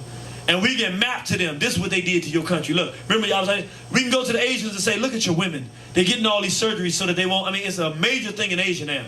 The Asian females, just like they make black women not think they're beautiful, same thing works with Asians. Asians don't feel like they're beautiful now, so white females are having surgeries by the thousands to get rid of the slant in their eyes because they want to look like white females because that's the standard of beauty. Who's going to go to the Asians and explain to them where this is going and what's going on, and that the whites are doing this on purpose and they better do something? Remember what they did when they dropped Hiroshima and Nagasaki? Who's going to go tell the next man that the whites coming after you too? You better think about this. We can do this overnight. Overnight, if we wake our consciousness up. And first step, whites are our enemies. Ain't no friendship here. We ain't trying to build a friendship. We don't want to be friends with devils. We want to be friends with decent people. We decent. Let's be friends with ourselves. We agree on that. Agree on what our community is going to look like, and then we go together, and then we can make the whole world mad at them. And while we fighting with them, we don't have to do it alone. Because the same thing they plan on doing with us, they're going to do to the Asians. They're going to do to the Native Americans. They've done it with the Hispanics. They're going to do it to everybody, which is in our benefit, because we can show that. We can only do it, though, with a consciousness, like-mindedness. Yes, ma'am? The pretty lady right there in the white shirt. Okay. And I was going to say about the movie you're talking about, I forgot what the name of it is, but the young man that's in Baltimore, the Baltimore Ravens. But if you're thinking about it along his line, now they're showing us that black folks can't take care of their children. So that's just another strategy they use. That's definitely a strategy they use with Native Americans. Yes. So Native American kids away. And they're adopting black children all across the world. Now, y'all know why? Anybody have a good guess why I say that woman there is such a beautiful young lady? That's your mother? Yes, it is. That's my mom. Can y'all give her a round of applause? My mom come out. Thank you. You know, it's your mom. You gotta do it. Yeah. I have one more question. Yes, sir. It's not a question, it's a comment. I think, do we even know when we're even being insulted anymore by white people? Particularly because I saw this on the internet. I was on some site where this happened. It was like it's some kind of Halloween party for like the Dallas Cowboys cheerleaders. Mm-hmm. And I think you pretty much know where I'm going with this. Go ahead and say it though, so people can hear you. They a picture was taken. It was a Halloween party, and there's one particular white Dallas Cowboys cheerleader who was white. She dressed up in black. Basically, she was imitating, I guess, to be Lil Wayne, but she dressed up basically in blackface. Imitating a rapper or something, but she dressed up in blackface. And what surprised me was there was two black cheerleaders. I'm sorry. There's two black cheerleaders taking a picture with her. And I'm thinking, dang, we don't even know when we're being insulted anymore? I mean, when has that ever become comical or funny? Brother makes a good point. There's a picture on the internet where you have white females at a party, and one of them is a Dallas Cowboy cheerleader. She's in blackface, pretending to be Lil Wayne. What's happening is, I got to be honest, and this is the thing, and we're going to talk about some of these things in warfare. We don't understand warfare well. The number one tool whites have in their arsenal is one word. It's one word. It's the N-word. Again, they don't want to stop us from talking. They just want to corrupt our language. They are the ones who's supposed to call us the N-word, which is a weapon of warfare against us, which once we recognize it as warfare, we retaliate, we fight back, we stand up and say, no, we have self-respect and dignity. They have given the N-word to us. All you do every time you say the N-word, I don't care what the circumstances are, is you say black people have no value. So every time you're saying it, just remember this. Hey, what's up, my person that don't have no value? Oh man, nah, it's gonna be a whole lot of people that don't have no value out there. Nah, I ain't going out there. It's gonna be too many people that don't have no value. People that don't have no value, they ain't, you know what? That's all we're saying. So what happens is, we are consistently devaluing black life so much that it no longer is painful when people are brutalizing us because we don't feel like we have no value anyway. So the only way you insulted when somebody puts some black face on to imitate you is if you have a strong image of yourself. And you're like, oh, you talking about me? Oh, I got something for that. Because you're like, nah, you're not going to be coming up to my face because you have self-respect and dignity. We are being trained to strip the dignity from each other. With the N-word, I mean, I'm going to make it real simple, the N-word, that's it. Once you got the N-word, what comes behind that is buffoonery, whoredom, anything that you do that don't show self-respect because you're a person that don't have value. Hence, you can behave any kind of way. The minute you say, that's why Marcus Garvey didn't say, up you mighty niggers, we can accomplish what we will. Nobody would have got up.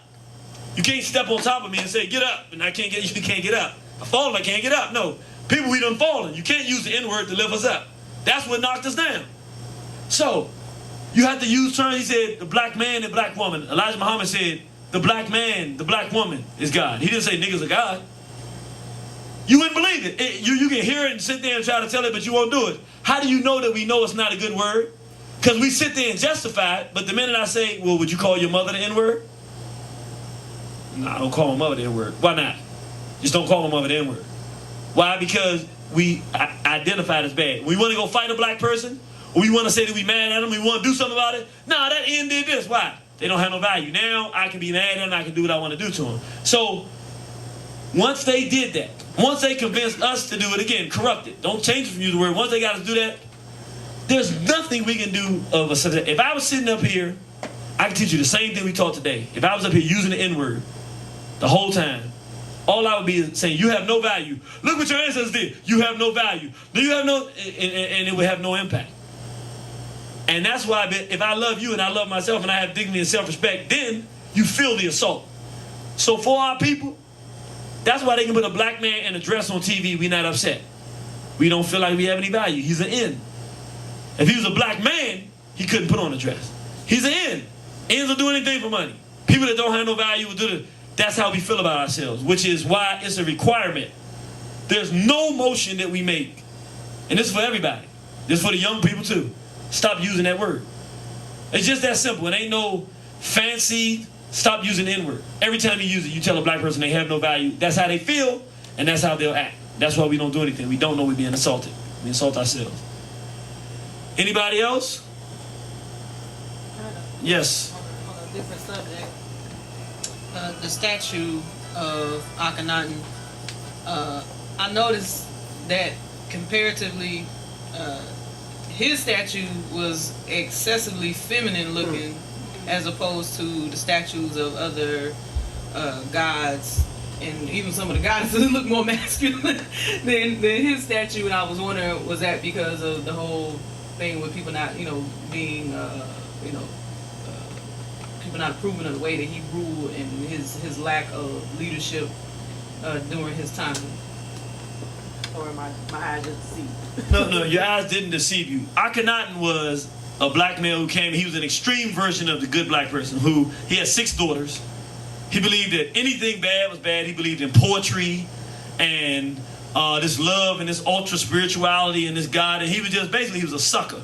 And he was like real feminine in that sense that he didn't do any matters of manhood and warfare and saving the kingdom. So he was depicted as very feminine because that is the principle, that the masculine and feminine principle, that's how he operated. He wasn't a homosexual, but in today's, we call him a punk. And that's a nice way to call him. He's a chump. He was a chump of the ancient world, but for our ancestors, no. Ancestors didn't draw him like that. They destroyed everything he did. He was literally erased. There's just a few things that were left behind him, just to even have a memory of him that just survived, were like that because that was his character.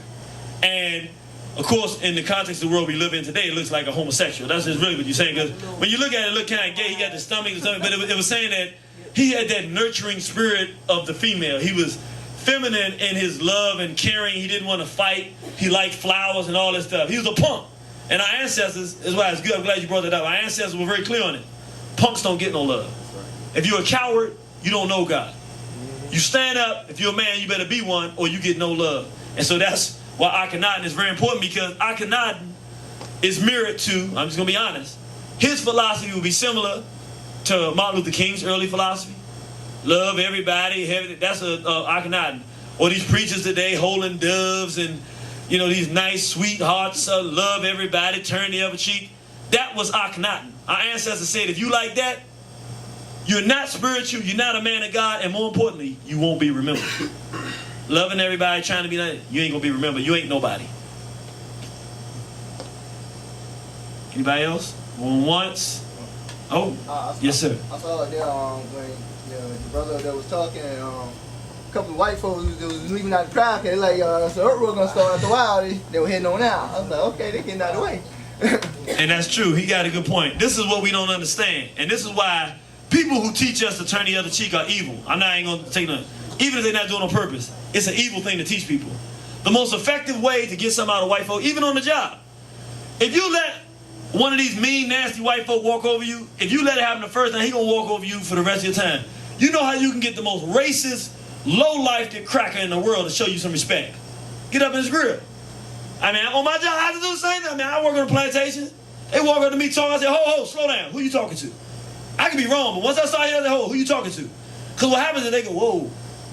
They're not used to that. They're used to that old, I'm scared. And I'm like, look, I go get another job. But at the end of the day, it's a parking lot out this joint. And there ain't no cameras in there. If I had to follow you out there to straighten you up, I'm going to do it. I don't have to go that far, though. Once you, and you know what I'm saying, it says the same thing. You guys, I'll talk to you and you say, wait a minute, slow down.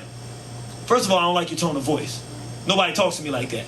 Secondly, then you start getting in, hopefully you're right, because if you're wrong, it's kind of hard. You got to say, I was wrong, I got to fix it. But God forbid you be right, then you start learning it. So first of all, you're wrong, because this and this happened. Secondly, don't ever come to me again, accuse me. Next time, let's have a civilized dialogue. When you talk to them like that, I'm telling you what happens.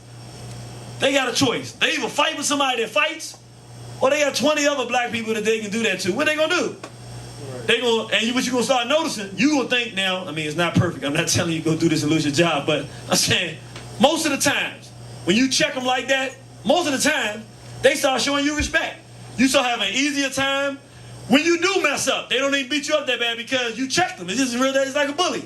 But they got all these other black people that they can do that to. And as long as they don't see you making them other people strong, most times they get off your back. Not all the time. Sometimes they, they come in, but it's evil to teach black people not to fight with whites because that's the only time you get respect. Why do you think the Nation of Islam is able to exist for so long? They had bloody battles in the street with the police. Every time the police have ever gone into the Nation of Islam, every time they lost. Every time in the history of this country, they ran in, they walked, when they left out, they didn't have their guns with them. You're not supposed to go in the mosque armed. They came out unarmed. That's why they went in with guns, they came out well, they didn't come out, they slid out without their guns. And guess what? They get respect. Not that they like them, not that they won't try to destroy them, but the only black people, and the only circumstances where you get respect from whites, I don't care if it's the court, if you fight them in court, I don't care if you fight them in the street, I don't care where it is, but if you don't stand up for yourself, whites will trample over you because unlike black people who, if you don't fight back, we always said they left you a way out, whites ain't like that. What they enjoy is trampling over people. They enjoy destroying you. So if you stand there and get your behind destroyed, oh, you making their day. Matter of fact, a white that would not mistreat you will doubly mistreat you if you let him get away with it. Because now he know he can mistreat you. When he get up in the morning, you getting up going to job, man, I hope I don't have problems today. I can't wait to get on this jig today. That's all he thinking about. Check him one time. Respectfully and be right. Check him one time. He don't mess with you no more. Most times. That's why I say the people that teach you to turn your other cheek, they're liars and they're cowards. And they're evil because it's not true. It doesn't work. Going once, going twice. Uh-oh, my brother.